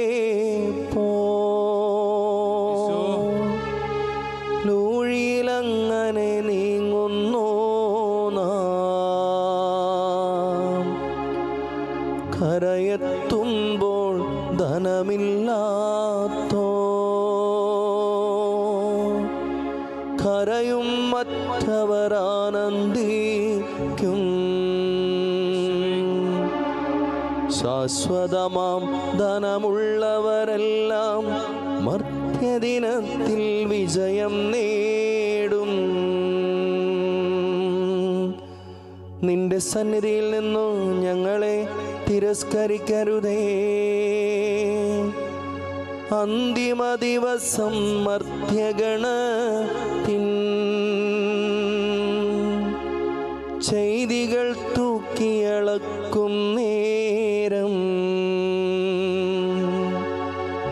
തൃത്വത്തിങ്കൽ ദൃഢവിശ്വാസം പാലിച്ചവരാം ഞങ്ങൾക്കെല്ലാം ആനന്ദത്തിൻ പറുദീസായിൽ നൽകണമേ ചിരമക്ഷയ ജീവൻ. അന്ത്യദിനത്തിൽ ചെയ്തികൾ തൂക്കി അളക്കുന്ന നേരം ധനമുള്ളവരെല്ലാം കർത്താവിൻ്റെ സന്നിധിയിൽ സ്വർഗരാജ്യത്തിൽ നിക്ഷേപങ്ങളുള്ളവരെല്ലാം അനുഗ്രഹിക്കപ്പെടുമെന്ന് നമ്മളിപ്പോൾ പാടിക്കേട്ടു. നമുക്ക് നല്ല സ്വർഗത്തിൽ നിക്ഷേപങ്ങൾ കരുതി വയ്ക്കുന്ന, വിശുദ്ധ ജീവിതം നയിക്കുന്ന തീച്ചൂളയിൽ കിടന്നാലും കർത്താവിനെ തള്ളിപ്പറയാത്തൊരു വിശ്വാസത്തിലേക്ക് കടന്നു വരാനും ആ വിശ്വാസ ജീവിതം വഴി അനേകം ആത്മാക്കൾ രക്ഷപ്പെടാനുള്ള ജീവിതമാണ് എൻ്റേത്, എൻ്റെ പ്രാർത്ഥനയെന്ന് തിരിച്ചറിഞ്ഞുകൊണ്ട് നമുക്ക് ഈശോയെ കുമ്പിട്ട് ആരാധിച്ച് പ്രാർത്ഥിക്കാം. പരിശുദ്ധ പരമ ദിവ്യകാരുണ്യ ഈശോയ്ക്ക് എന്നേരവും ആരാധനയും സ്തുതിയും പുകഴ്ചയും ഉണ്ടായിരിക്കട്ടെ. പരിശുദ്ധ പരമ ദിവ്യകാരുണ്യ ഈശോയ്ക്ക് എന്നേരവും ആരാധനയും സ്തുതിയും പുകഴ്ചയും ഉണ്ടായിരിക്കട്ടെ. പരിശുദ്ധ പരമ ദിവ്യകാരുണ്യ ഈശോയ്ക്ക് എന്നേരവും ആരാധനയും സ്തുതിയും പുകഴ്ചയും ഉണ്ടായിരിക്കട്ടെ.